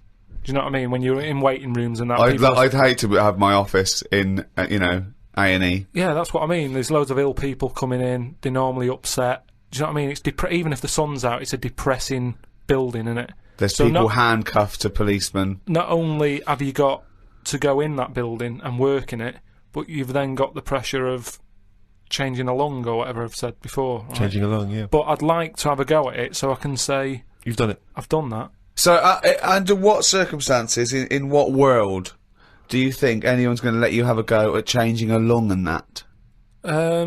Jim will fix it? No, I'm just saying the Comic way... relief? But the way the world is, and the way that there's more and more people, more and more doctors are needed. I mean, it's already happening now that people are doing jobs that they're not really qualified for because they get sort of what's the word? Sort of uppered too early. Uppered. Uppered! I love the fact it's basic language. It's like it's unbelievable. It's like there are only sort of like 50 words in the English language, so he has to change them and customise them. Uppered. Do you know what I mean? Promoted. Yeah, promoted. Yeah. They get promoted. I prefer uppered. Uppered's great. So why was I not uppered? Unbelievable. So do you know what I mean? I think because more and more people are knocking about, we need more and more doctors. Yeah. You get a job in a doctor's, you're going to be promoted sooner now, I think. Yeah. Well, what I'd do is I'd probably upper you, and then what's the word? You go away them. I think it is you go away them. You leave the door. You leave the door. You fire them. That's it. That's the word I'm looking for. So I'd upper you and go away the doctor, if anything. But I've been to, you know how I don't like going to the doctors and stuff? Yeah. Right? Because you're always scared that they might investigate below the bridge. Yeah, but I checked on that before. I signed up to it, and then they said, right, before we can take you on as a patient, you've got to have a health check, right? Which I thought was odd, because it's almost like saying, if you're ill, we can't be having you coming here, right? But I said, right, okay, fair enough, what is this health check? And they said, oh, we just check your body out and make sure you're fit and healthy. And I thought, that isn't enough information. I want to know if it's the old finger trick. And I said, what do you mean, though? When you said health check, what do you do?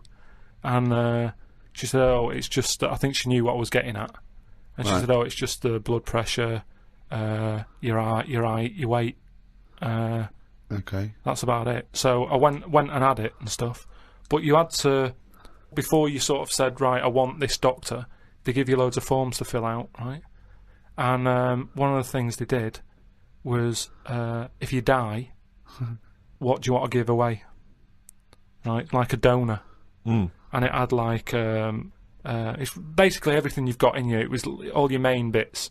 Your liver, your heart, your kidney, and what have you. And I thought, I really thought about it for 40 minutes or so. I didn't just rush into it. I was sat there thinking, if I'm dead, does it matter and stuff? But I was really concerned when it said about the eyes. Right. Right. Why? What do you mean? What? Because can they have your eyes after you die? It was. I think it was 4th on the list. Right. So they just sort of crammed it in. I think they know everybody's a bit cautious about giving their eyes away. No one cares more about the eyes than the liver or the. Why do you care about giving your eyes away when you're dead? Just because of that thing of, we don't know for sure yet. I know that you poo-poo it, but the afterlife thing. Right, you don't know for sure if... Well, why would there be? How would there be? How would it work? Why do you think there's an afterlife? Why do you think there's... Why? Because we're here already. It blows my mind that we're wandering about this planet anyway. Do you know what I mean? The fact that we're here just by... Gravity blows your mind, Carl. No, but do you know what I mean? The fact of your mum and dad have it away, and then you just pop out, and it's like, how's that happened?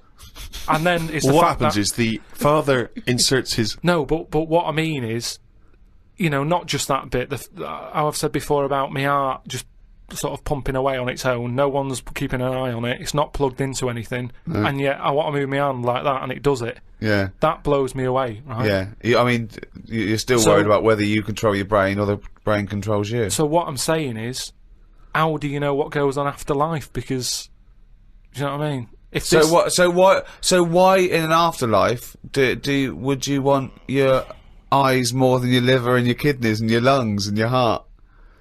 Because ghosts don't eat, do they? So you don't need all your liver and your kidneys and stuff, because they're only there to sort your food out. But your eyes, if you're a ghost, I don't want to be a blind ghost. Because you're around forever then, aren't you? Once you're a ghost, that's it. So the idea of being blind when you're alive, you go, well, alright, then maybe in the afterlife I might be treated to a pair of eyes. But the fact of wandering about, dead for years, bumping into stuff...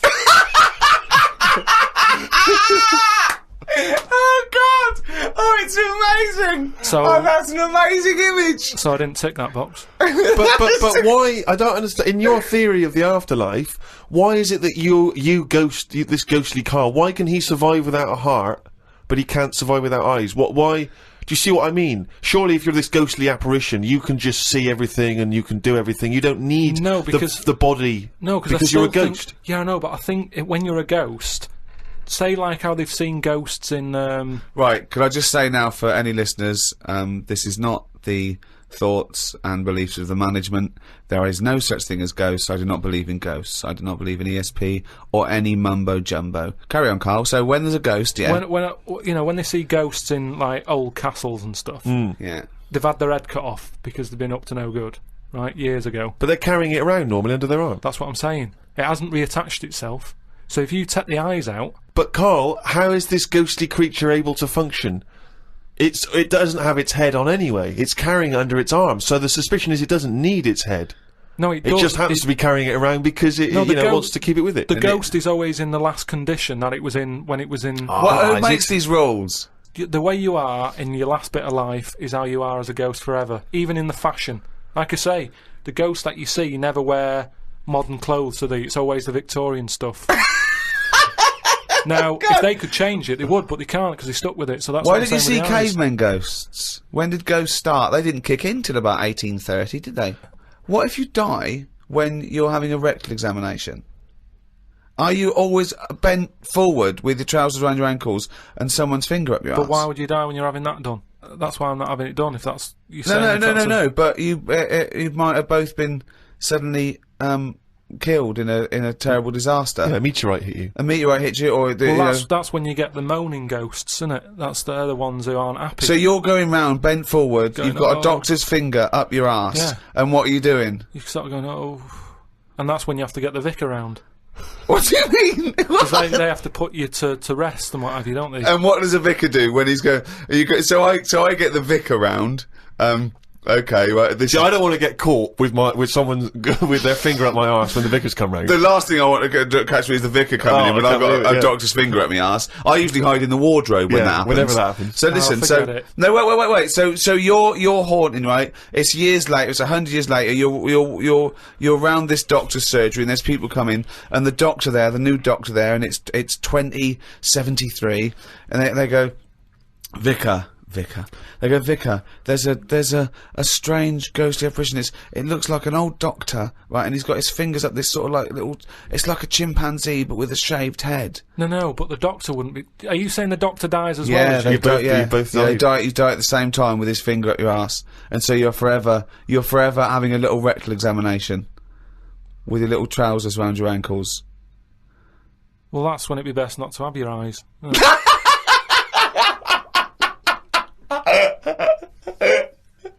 Here's another one. this This is extraordinary. No, Triple. but listen to this. Listen to this. This is a Right. good one. and Oh, I'd this like will to see convince you- us. This one. Yeah, this way. Okay, Answer this. this will be proof. Go on. I watched the programme the other week about dead people. Of course you did. Right, and it was people who had been found in their house. You know, they haven't got any family. They died sat in their armchair. nobody's knocking on the door, ringing them and checking if they're all right, right? So they die, and they rot away in a chair. No.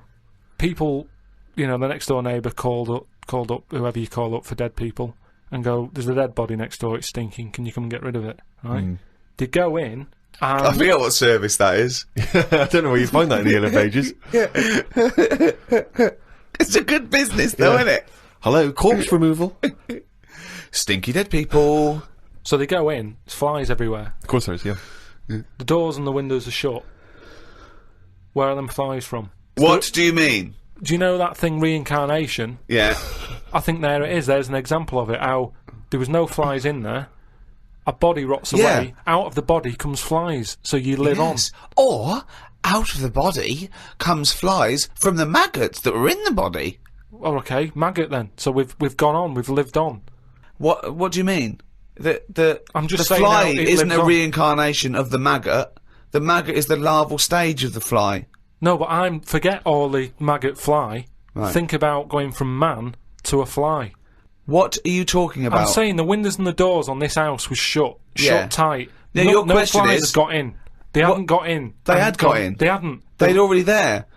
We're surrounded by them. We've probably got fly eggs on us now. Well, all I'm saying is, it's weird that them flies were in there when they weren't in there. I don't think this fella would have had loads of fly eggs on him. But I just think it's a bit odd.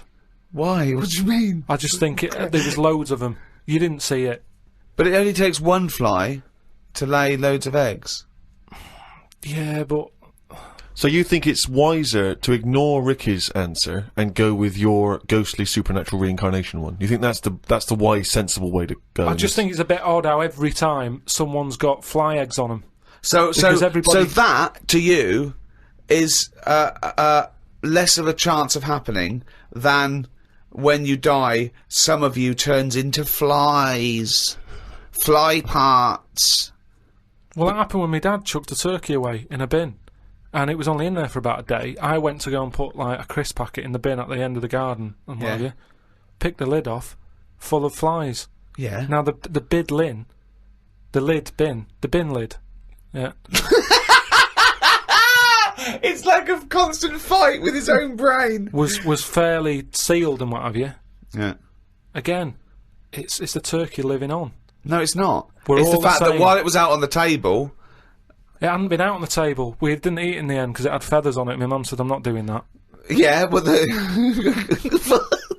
what do you mean it had feathers on it? My dad got it off a mate and said, "Yeah, I've got this for Christmas," but it was still virtually alive. And my mum said, "Oh, I'll just get one from the supermarket." So we put it in the bin. Yeah. So all I'm saying is, I'm telling you, the eggs were already on it, mate. it's just an idea I've had. It's a theory. Everyone's allowed one. But it's bollocks. Back to the Inside the Actors Studio questions. Question 9. What profession, Carl, would you not like to do?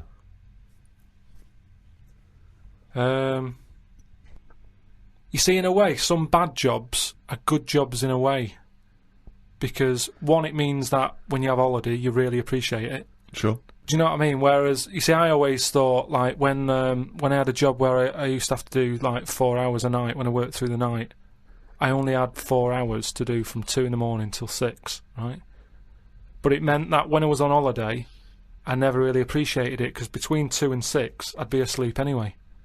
So, unless I got up at 2 in the morning and went, I'm relaxing now, instead of working, you don't get the full... I don't know what you're talking about. I don't know what you're talking about. The rules that you live by about what you can enjoy and what you can't. What's good with a holiday, right? If you work in a factory from 8 in the morning till 8 at night, packing socks into a rubber bag, right? Between 8 and... What time did I say my 8. shift was? 8 and 8. It's a 12-hour sock packing job. It is murder. I also like socks into a rubber bag. Yeah. I love to get my socks in a rubber bag.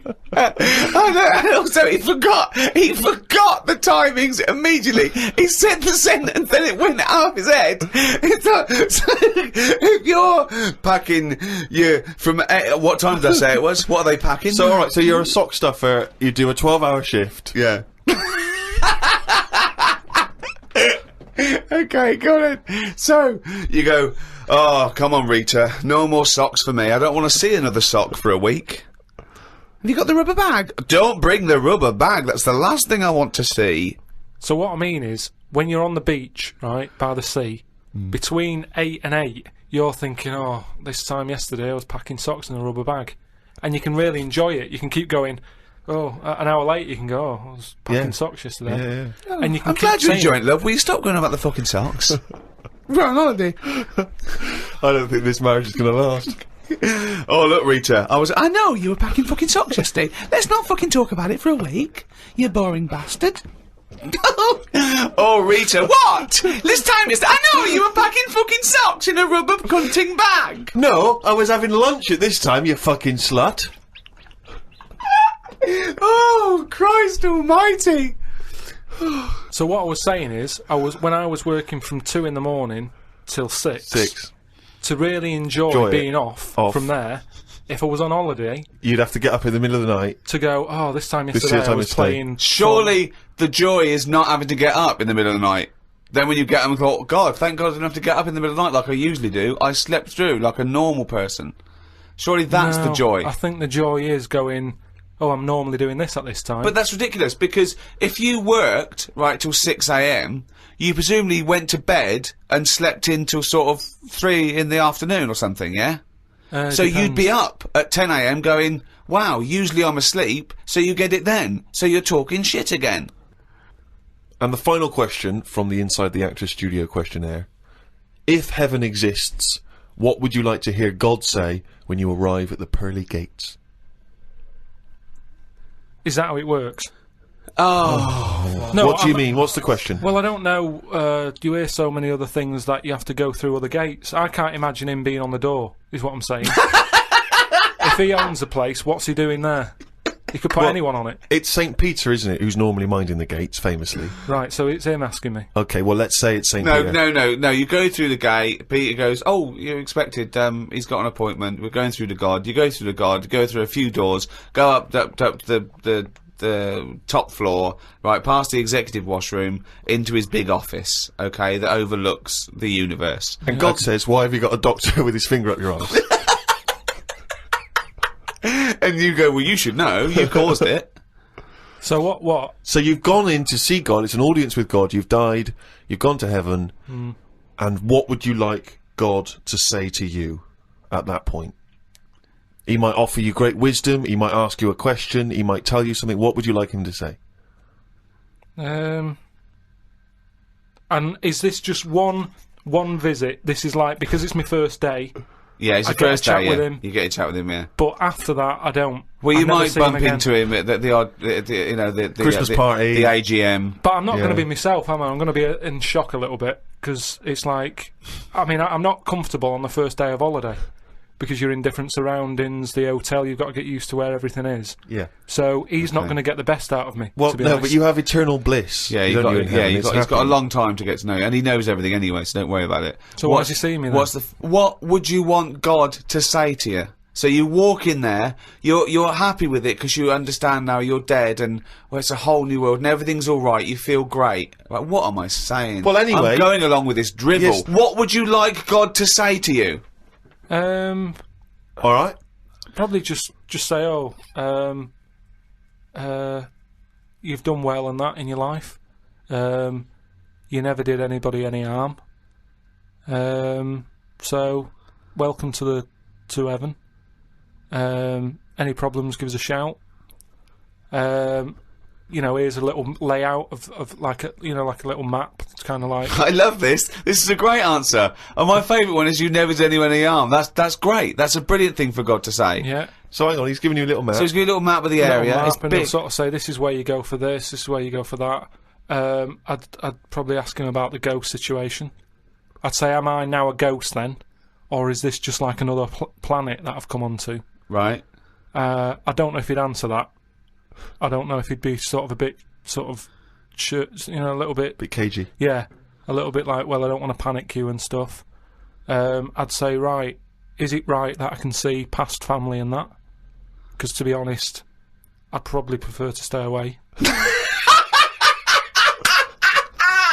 doesn't even want to! No, but because the thing is, if that's you've done amazing. I've done all that in this life, so it's about moving on to another life and meeting different people, isn't it? Yeah. Otherwise, what's the point? It's just Yeah. like the same all over again, but everywhere's white.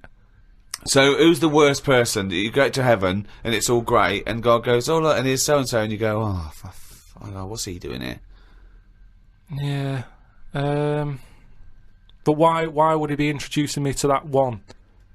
No, I'm saying who's the worst person you'd like to see? And Who they do go, you just not want to encounter in heaven? What if he said, "Right, Carl, you're in heaven, but we've got to teach you a lesson. You're a bit cruel to freaks. Here's Pillow Man. Here's the three-legged juggler. Here's the Elephant Man. They got a few questions." Yeah, Elephant that'd be alright. That'd be Elephant fair Man goes, enough. "Why did you talk about me like that? I'd say I never had a go at you. Why did you talk about me eating buns?" But then I'd get a bit annoyed with God. I'd turn Elephant Man onto God. I'd say, well, hang on a minute. At least when he put his head down on that pillar and he did himself in, he did that because he was sick of life. You've brought him up here. He's still got the head. Why didn't you give him a better head whilst he was up here in his next life? Well, he could say the same to you. Heaven's beginning to sound like one of the worst drink stews ever. It's awful. Everyone's sort of making kind of snipey comments, and you're having to make conversation with people you don't really want to talk to. Yeah, it is God, I'm not sure God's the best host. I mean, I don't know if it is like Do you this. think I'm God just- would like this podcast? Well, I suppose it just kills half an hour, doesn't it?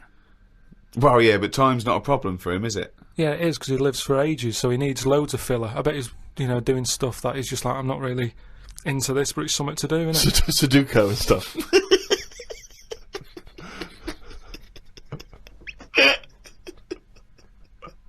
I love the idea God's bored. Yeah. There's a lot to keep him going. Oh, God. Playing solitaire on the computer. I know, yeah. But I think there'll be just as many problems up there as there is here, because at least people are leaving here, whereas up there, that's the thing that I'd be worried about the most, actually, that it's really crowded. Because it's years and years of dead people, isn't it? London does me head in. Up there, it's going to be well busier than that.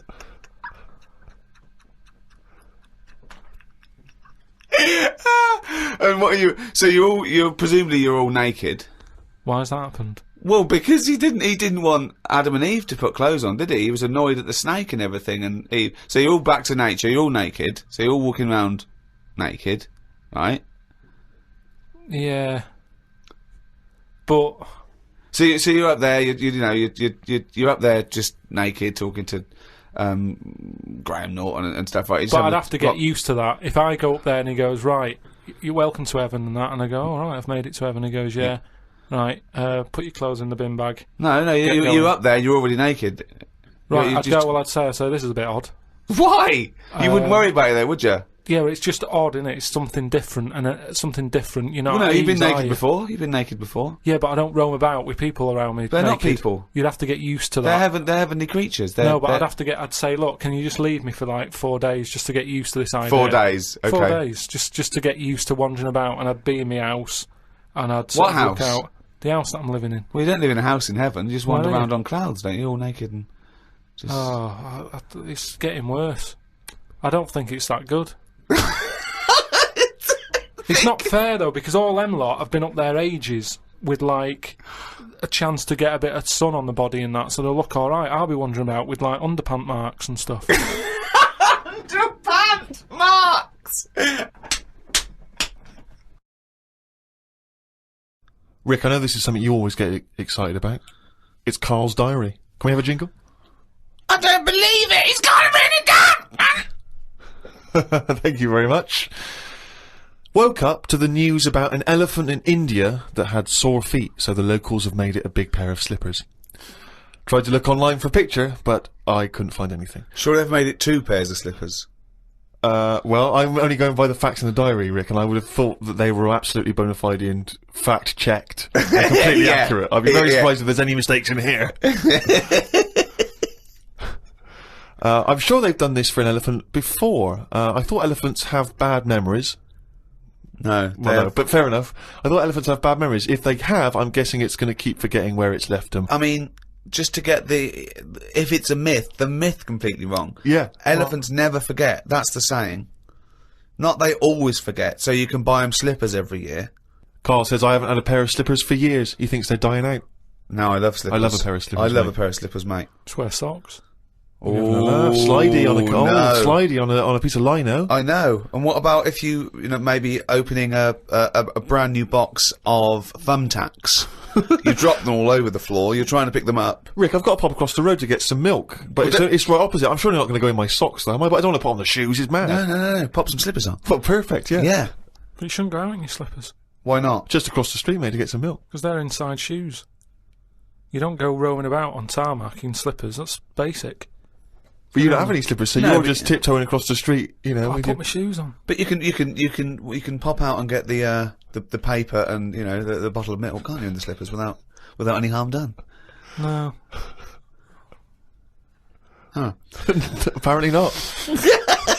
That'll make it into the diary. Tried to have a shower, but there was no water. I love it when he calls me and things go wrong with the flat. But I like the fact that he tried to have a shower, but there's no water. How long did it take you before you realised he was there for 20 minutes? Yeah, after 20 minutes, he said, Suzanne, should I be dry? Yeah, I'm freezing cold. Yeah, no, you should be sort of wet and warm. Right, there's no water then. Brilliant. I called the service charge people, but no one was about. Looked outside, but couldn't see any work going on. Great, innit? In India, they can sort out elephants with shoes. In London, we have no water. Hung about for a bit, but still no sign of any water. Brushed my teeth just using the paste, and used the little bit that was in the kettle to have a wash. I was pretty chuffed that I thought of using that. Suzanne was a bit annoyed because she wanted a cup of tea. She said, go across the road and buy a big bottle of water. Not in your socks. Pop some slippers on. Go across the road and buy a big bottle of water, she said. I never thought of that. Oh. You had a wash using the water That's in the bottom of the kettle. Yeah, well, that's clean, isn't it? But how much? There's only a little drop in there. No, it's a big kettle. So what, did you just wash your face? Yeah. So you didn't wash your body or anything? Your genitals Well, were you couldn't, could you? filthy. You've got to look at what you can do with the water available. People in Africa and that short of water aren't wasting it, saying, oh, my feet are a bit dirty. They drink it. What do you mean? Had a look online to see what's been going on.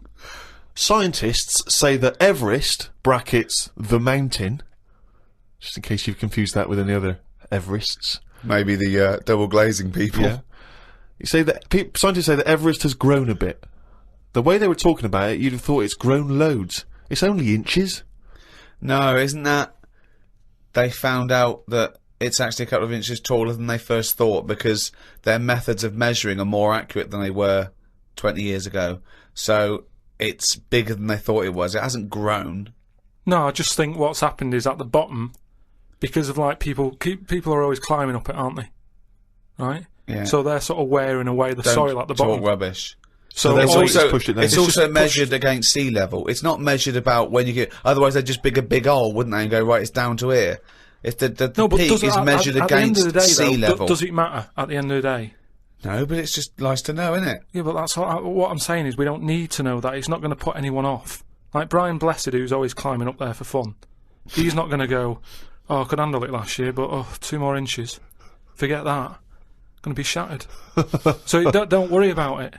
It doesn't matter how big it is. Something else, though, that's happened since, right?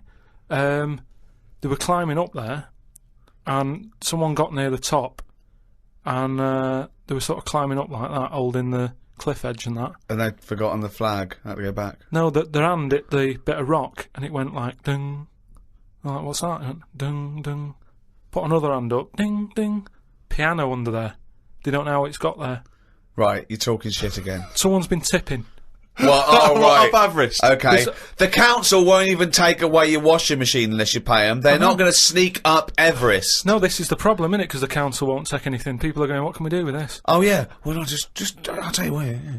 Just sneak up Everest. It'll take you 9 days, and you may die. But just pop it up on Everest. Well, I know for a fact that you've confused a few things there, because I think the piano being found was actually somewhere in Scotland, some kind of moor in Scotland, and they found a piano up there, and everyone said, I don't understand, how's a piano doing up here? And it turned out that some guy, one of these people who like tries to break world records, had dragged a piano up there as some kind of feat of endurance, but thought, I'll be damned if I'm going to take it back again, and just left it up there. It wasn't, you know, bloody Tipping or Aliens or anything. My dad used to bury things in the garden because the council used to charge for like washing machines and mangles and cookers and pets. So I'm just thinking in millions of years when they dig that up, they think that dogs used to cook and do washing up and things. Yeah. I love the idea of burying utensils. And think of the hole big enough to bury a washing machine. Or a mangle. So whoever kind of bought that house after your dad, they got a little treating store. Yeah, lovely little themed rockery. Yeah. The weather is weird this morning. 1 minute it's sunny, then it's thundering, then hailstones, then it's sunny again. People will be saying it's global warming. I don't really know what that means. Everything's changing all the time, innit? I wonder if years ago, when we first came out of the sea and we walked on land upright, did people blame the weather for that? Good point, isn't it? No, it's so stupid. Yeah, ridiculous. We didn't come out of the sea and instantly start walking around like humans and go, oh, can you believe it? We were swimming around, we were having a whale of a time. Do you know what? I blame the weather. No, but now they would, if that happened. It's the same way, say like evolution, right? We talk about it a lot, right?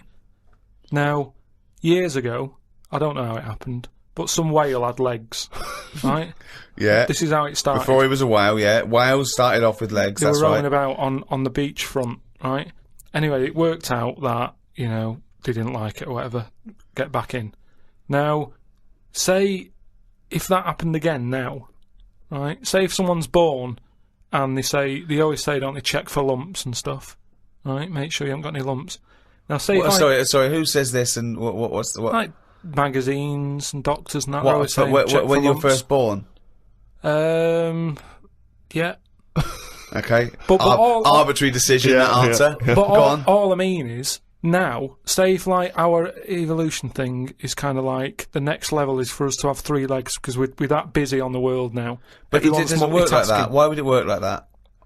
Because that's nature, innit? It deals with it. If people are getting stressed out and getting achy legs a lot because they're going, well, what you're doing there is you're using 2 legs like you've got 3. You need another one. But the problem is, No. say Let him finish. Say if someone grew a leg now, because it's like, well, we need 3 legs. Yeah, but... Let him finish. Okay. People would go, oh, I found a lump, right? And the doctor would go, oh, whip that out. Now, that could be a 3rd leg that's growing. But, Carl, evolution doesn't work like that.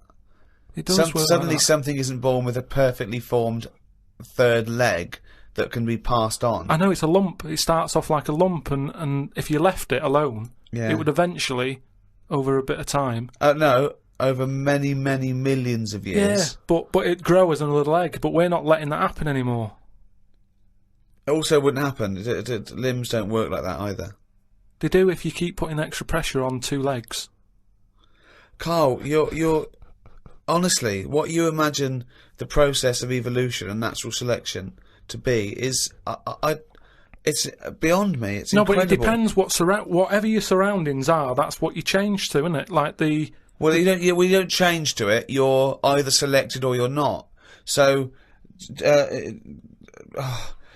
what happens is there's a genetic throw-up. So something's born, a llama's born with a slightly longer neck. And if that gets, the leaves that are slightly higher up and it survives, it lives longer, it passes on its genetic material. Soon, if that works, now over millions and millions of years, that they're the dominant species, a new species is thrown up with a slightly longer neck, and so on and so on, and it's gradual. It's just a slight advantage. Sometimes it happens quicker than that. There's been animals that have had eyes and then they go, they don't need them, they go in the space of a fortnight. What are you talking about? There's a lizard somewhere where it's roaming about in the dark and it used to have eyes, and they used to be like, why have we got eyes and that? What's the point in having these? Because we're keeping them open. And they were getting more tired. Because at the end of the day, if your eyes are open, do you know what I mean? Blind people can stay up longer than someone with eyes. Keep going. I want to follow this through to its natural conclusion. Keep going. There is nothing to do. Right. Right. The first signs of you getting tired, you go, oh, my eyes, I can hardly keep them open.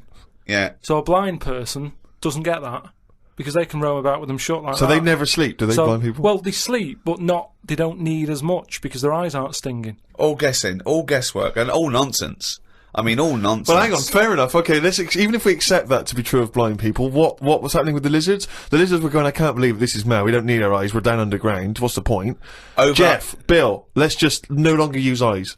Well, they were just like, in a way, it's better if we keep our eyes shut to keep the soil out and stuff. And then over time, they were like, oh, my eyes are stuck.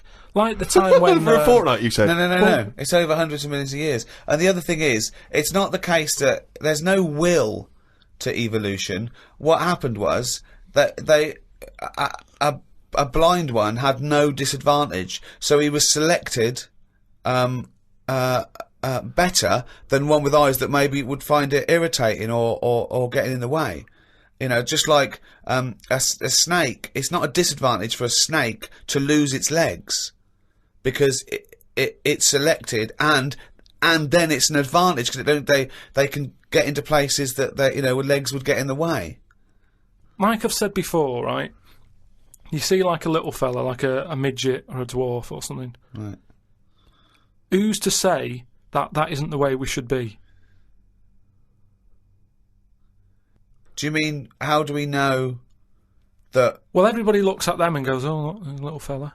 But really, it doesn't matter. If we were all like that, the world would be a better place because it's bigger, so there's more to see. Whereas for us, we're getting bigger all the time. The world isn't growing, so there's less to see for us. So for a midget, the world is brilliant. So I'd say it'd be good if we do go backwards as opposed to forwards. Instead of us getting bigger all the time. Do you want a cup of tea? No, I might show off, mate. I'll leave you to it. Do you know what I mean, though? We haven't got any. We've only got instant coffee as well. No, Yeah, I might pop out for something. But what I mean is, they always say I'll make it. the body's. No, thanks, mate. But Tell me when he's finished. I'm just saying the body's getting bigger, and instead of going forward. No sugar for me, thanks. Do you want milk though? Yeah, milk. Forget it. Some scientists have come up with a cure for bird flu. It's somewhat to do with some stuff in horses. They gave the flu to a mouse and then injected it and it's well again. I think we should stop coming up with cures for things as the germs are just getting stronger and stronger. I reckon by 2020, germs will be so big that we will be able to see them in the air. They will no longer be little particles. You wouldn't swallow one. If you did, it won't be the germ that will kill you. You'll just choke to death. I think that's how we'll die in the future. Choking on enormous giant germs. And they'll be like rampaging around the cities, will they? I'll tell you what though, right? Now I'm getting worried now because the stuff he believes and thinks of, I mean, it could be mental. Do you know what I mean though? Like a proper paranoid sort of, one of those people that soon going to live in a loft covered in tinfoil. Yeah. Right? And pages of the Bible all the way around the... You know, and Suzanne's have to put on some sort of spacesuit to come in and give him his beans on toast. Yeah. And he's going to have to polish each bean. That's what scientists do, isn't it? They just sort of think ahead of everyone else. That's what I'm doing. And the weird thing is, right, Steve, sometime last week, there was a science piece which was close to what I'd already said. Yeah. That they've got some germs that like eating sugar, right? They stick them in a lunchbox with a chocolate bar. Within an hour, it was gone. Right, and they say now these germs love chocolate and stuff. Did this scientist leave it near this fat scientist that works in the same laboratory? And he went, it's unbelievable. Ted, he went, what? Right, I put the chocolate bar in here with the germ. I came, it's gone. That's amazing. Wow, that's brilliant, that. Do it again. What? Do it again. Leave another one, see if it happens again.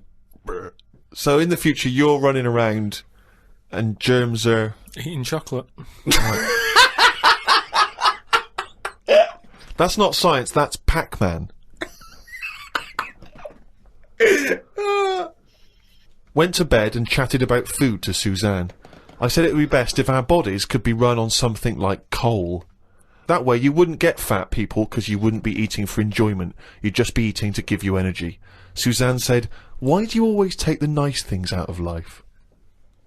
Because sometimes to think about the future, it's not going to be all good, is it? Look at the way we have to do things now that we sort of go, oh, I'm sick of this. But they do it for your own good. But you try and change the laws of the universe. Based on arbitrary whims. No, but we're always eating stuff. That's one of the things we do now, isn't it? As soon as we find a new creature like that frog that's been hidden away for like millions of years, you get someone who go, I wonder if we can eat that. Do you know what I mean? It's everything that's walking on the world, they sort of see what powers it's got. What powers it's got? No, like if it can jump far, you know, is it poisonous? Can you get anything out of it to save people? And then can we eat it? They're the 3 things that they do with a new frog. Any creature. So what are they? Can it jump fast? Yeah. Is it poisonous? Poison in it that you can use to get rid of illnesses? Yeah. Can you eat it? That's the first 3 questions anyone asks, do they? It seems to be the way, because you look at menus and that, how they're getting bigger and bigger now, and that's only because we're finding more and more species of stuff. Is it? Yeah. Yeah, if you look at some stuff on a menu, that octopus you eat, at some point that would have gone through the list of, right, what does it do? What's it got in it? What does that ink do? What does it taste like? Can it jump? Can it, whatever, well, they've done tests on it, haven't they, when we said about it being getting in a jam jar or something. Yeah. So it's all part of it. Everything's been tested. Everything. But I think what the trouble is that the first you hear of a newfangled food, do you think that in ancient civilizations they didn't do this? They didn't try an oyster or spear a fish or because there wasn't that much other stuff knocking about at that time. Right. We've got loads of stuff, so why are we messing about with some new frog?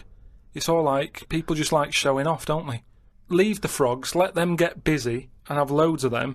Eat the chickens. When we run out of them, move on to the frog or whatever. But why have all this on the go?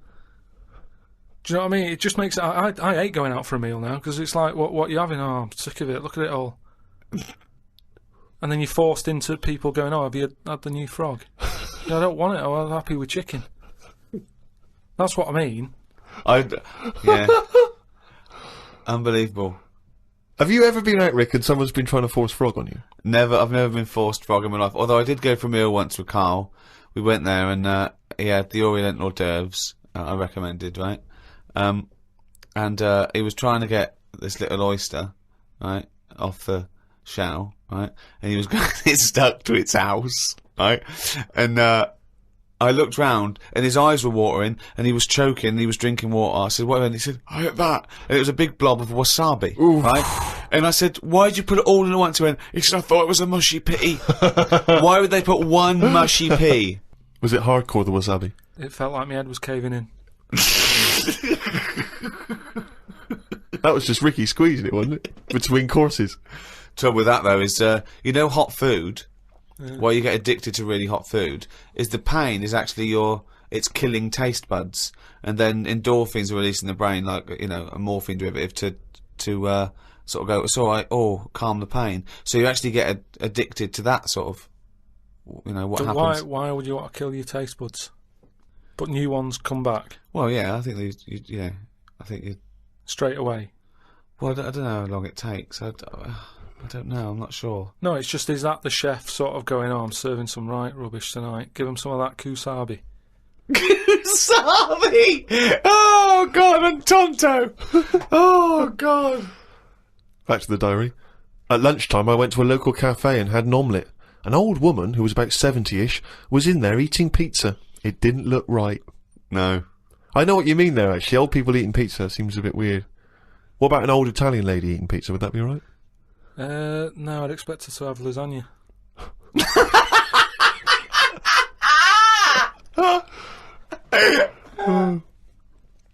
Told Suzanne that I had read that we will have spoken to aliens by the year 2025.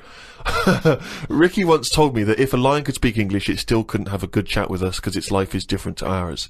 If that's true, we've got no chance with an alien. I'd be worried it could read my mind. I had that problem once years ago when I worked in a studio making cassettes. Some mind-reading woman was having some cassettes made. She waited while I did them. She had a small dog. I knew she was trying to read my mind, so I just thought about the dog. I thought that would confuse her, because she wouldn't understand why I was thinking about her dog. There's so many elements in this. There's a woman who can read She used to Read that again. Read that again. Okay, we're gonna have an instant replay now. I'll tell you Any what- I can tell you what it psychologist is. listening, or psychiatrists, or just, well, anyone, really, listen to this, what Carl's put in his diary. Okay, Steve, away you go. I'd be worried that an alien could read my mind. I had that problem once years ago, when I worked in a studio making cassettes. Some mind-reading woman was having some cassettes made. She waited while I did them. She had a small dog. I knew she was trying to read my mind, so I just thought about the dog. I thought that would confuse her, because she wouldn't understand why I was thinking about her dog. That's amazing. So, firstly, how did you know she was a mind-reading woman? Everybody who came in having cassettes done, you'd find out about what the job is. So, you know, if it's a band or whatever, it might be a police station needing blank cassettes to interview people. Yeah. And she had them to sort of use during a thing where they do mind reading and stuff. So Right. you get a recording of it. Yeah. And she was just there and she was staring at me like that, just looking over. And a dog was sort of looking worried, and they pick up vibes, don't they? No. They do. And why was it looking What do you worried? mean pick up vibes? Depends what you mean by pick up vibes. Dogs pick up loads of vibes and stuff. I read the other day how they can tell if someone's got cancer and Well, that. they can. Well, yeah. So it's one There's thing. a science behind that. They can smell different Yeah. at a cellular level. Yeah, you so know, it's the same 'cause it's sort of like thing. 70 times. But no. They can't go. The dog wouldn't even know you're an idiot. The dog. The even dog was sort of looking weird and stuff. It and then knew. It knew. She But- was looking at me. But were they looking? I'm not being funny. Were they looking at the roundness of your head? Do you They think? were just looking at me, and I was sort of panicking a bit. And the more that I was thinking she's reading my mind, I was thinking she knows that I know that she's reading my mind. So I just stopped thinking about her reading my mind.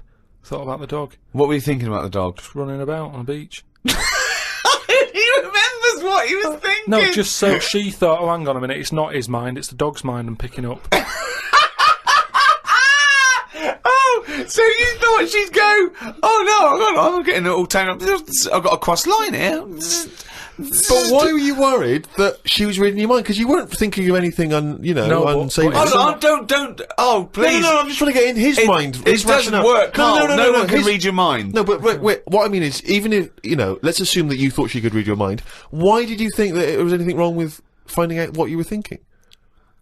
Because she'd have known that you knew that she could read minds. So if she read your mind and all you were thinking was she can read my mind, she'd think, what? Of He knows course, that I can if read my she mind. really could read your mind, she's Yeah, but- going, there's Carl there trying to make me think that it's the dog. I know he's thinking of the dog.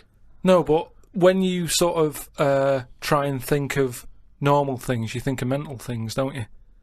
So I was like, Oh, hold on, let's let that Go on. no, I just mean, like, you're going, oh, God, I best not watch what I'm thinking then. What It were you might have been thinking? anything. Tell were me you some of the thinking? mental No, there things was you might loads of think. things that was in there. Go Like, there on. was an old woman who used to annoy me in there, who used to give me socks all the time. And Socks? socks, she used to always make loads of socks, and she'd be bringing them in. And no matter what I did, no matter how much I sort of said, look, I'm sick of your socks, she kept bringing them in all the time. And they had, like, pictures on and that. I didn't want socks with pictures on. So, so I might have been sort of stood there going, oh, there she is with the socks, I'm sick of her. Now, if she can sense that, she'll go over to her and go, watch him, He stop doesn't bringing like him your socks, socks, yeah. or whatever. No one can read minds. No one can contact the dead. Say like me, right? If I sometimes come in the room and that, and I'm fed up, you go, "Oh, Carl's fed up." I haven't even said anything. So it's just that. But that's innit? because you look like a miserable bastard. Yeah, and we know what that means. We're human and we understand facial So movements. it's a bit and like moods. that. It's a bit like that. It's a level down from No, that. no. She should be able to read your mind if you're locked in a safe and she doesn't know who you are and she doesn't know whether there's someone in there. No, that's what the double-blind test That is. would never work, would it? Because that means she'd never get a rest. That's like You're making up the rules. You're making up the rules. Oh no, the thing is, that's what these people do. Go, oh no, I have to hold your hand. Oh, you have to write it down. Well, why? Why do you? It's the same as these mediums that contact the dead. They go, oh, I'm getting someone. Just ask him who he is. Just give us his full name and address. It's ridiculous. I know the fact that these dead people give him cryptic clues. Ask him about the toaster. What's your name? What's your name? Can't say my name. Might be an uncle. Just give me your fucking name. Back to Carl's diary, Friday the 31st. I read that some fella had been having an affair. His wife found out, so when he was asleep, she superglued his knob to his stomach, one of his bollocks to his leg, and glued his arse cheeks together, then chucked him out. If Suzanne did that, I would definitely not get back with her. Saying that, I would have woke up if someone was putting superglue on me arse. I'm quite a light sleeper. Is that what she did, is it? Yeah, that's why I'm a bit cautious about wearing earbuds every night. The plunge things. Earbuds, right? So that's so that's not called, right? Plunge things. It's like he wakes up words. They taught a chimp to talk, and the chimp had a better grasp of language after about a few years than Karl. Unbelievable. Yeah, that's why I won't wear buds and plunge things. I phoned him up the other day. He went, oh, just tried out those new earplugs that mould to your ear. You can't hear a thing except your own voice. And I went, oh, right, they're good, aren't they? He went, yeah. He said, it's weird hearing your own voice, isn't it? Because you're hearing it as other people hear it. I went, no, you're not. He went, you are. He said, you don't usually hear your own voice, because usually when you talk, you're talking over it. Woke up at 9:55 a.m. Soon as I woke up, I looked at Suzanne and she looked at me. I said, did I tell you about... I just think of him opening his eyes and looking at him. Okay, alright. Okay, so he opens his eyes, he looks at Suzanne, she looks at him. What question, Rick, do you think he immediately asks his girlfriend? Go on. What question do you think? Have a quick guess. Am I dreaming? I woke up, I said to my girlfriend, did I tell you about... I woke up, I looked at Suzanne, she looked at me. I said, did I tell you about the immune system? Did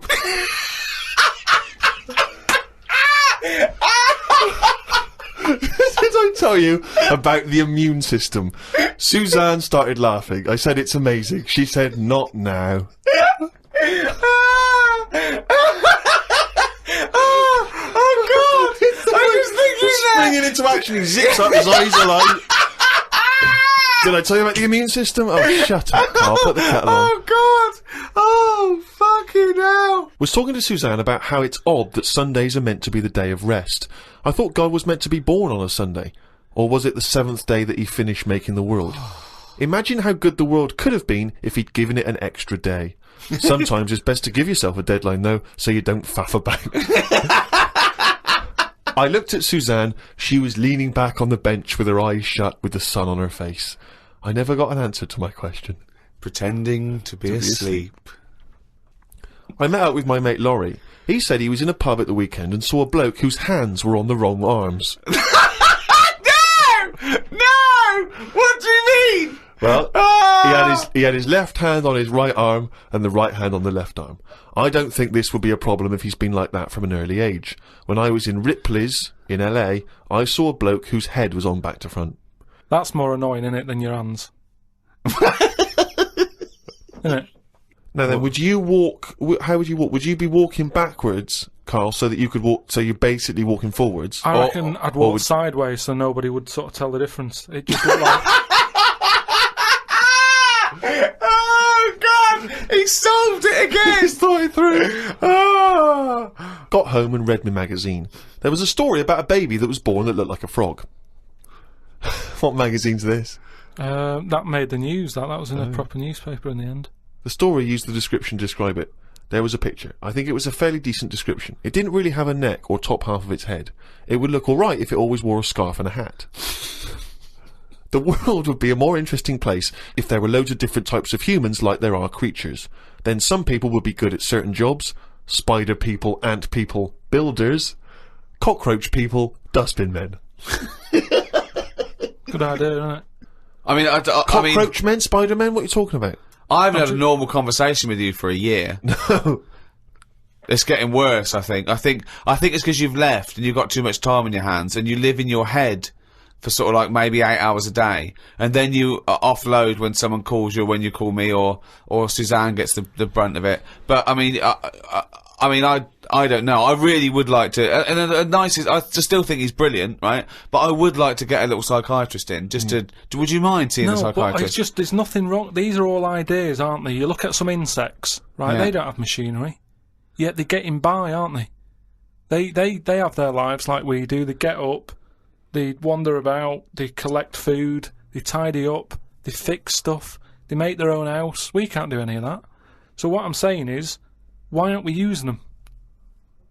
Why are these cockroaches with all these powers and stuff going about? It's all these powers. But how could we use them? How could we harness them? I just told you, dustbin men. or whatever that. No, what do you you mean? said that if they were also men, if they were cockroach men, we could use them. You've left a big bit out, but when that 1-inch cockroach becomes a 6-foot bloke wearing a jacket. It's just that we always use insects for like a bit of fun. You see flea circuses and all that, which is all very well, but I don't think it's getting the most out of them. Cockroaches can live without a head. Could they still sort out the rubbish if they've got no heads? They could, couldn't they? Except if they were, because you want to use them as builders and dustmen, they couldn't whistle at pretty girls, could they? No, but they wouldn't be doing that job. They're just doing the bins. Okay. It's ants that are doing the building. Okay, I'm sorry. And are they getting up early? Are they They disturbing don't you? sleep, do they? But then they get you up even earlier. You hate it when the builders get you up at 7, then go to breakfast. Yeah, but it wouldn't go on as long, would it? Because the ants would be working hard. So it'd probably be one day of madness, but then it'd be finished. As opposed to builders just stood about whistling, doing nothing, going on for months. And is this ant 6 foot? No. About 3. 3 foot. So how many of them are there? About 30 of them. And what do they look like? Are they just a giant ant with a... Add that on. Just get on with it. I mean, it'd be weird for a bit, but with anything, you get used to seeing But things, Carl, don't you? again, this isn't an idea. It isn't a theory. You can't put this into practice because it doesn't exist. I know, I'm just saying. It's though, like I mean, you wishing for ant builders is the same as you wishing that you didn't have to do any building and your house was just perfect, or you could just wish for it. What's the difference? Why go through this elaborate? But what I'm saying Weird, is isn't that it? your wish is you're not taking shortcuts. You see, it's the same people who goes, "Oh, I wish I could go back in time and put £1,000 on the Grand National." What you mean is you wish you had £1 million. Yeah. So don't worry about the time travel bit and put in a. Do you wish you were rich? Yeah. It's like so you wish you didn't have to have builders round. That's what you're wishing for. So this elaborate thing of getting a 3-foot ant with a hard hat. Today I got an innovations catalogue. I thought I'd keep it because I like the stuff they sell in it. Brackets, one big slipper. What's that? One big slipper. just if you don't go out much. But you don't like slippers. No, I know, but I think they're a good idea because they're just there to keep your feet warm. But why one big? Why not two smaller ones? So you can walk around. Yeah, one big slipper's just making it painful. It's and more awkward. sort of roomy, isn't it? Why do you think that's a good invention? One big slipper.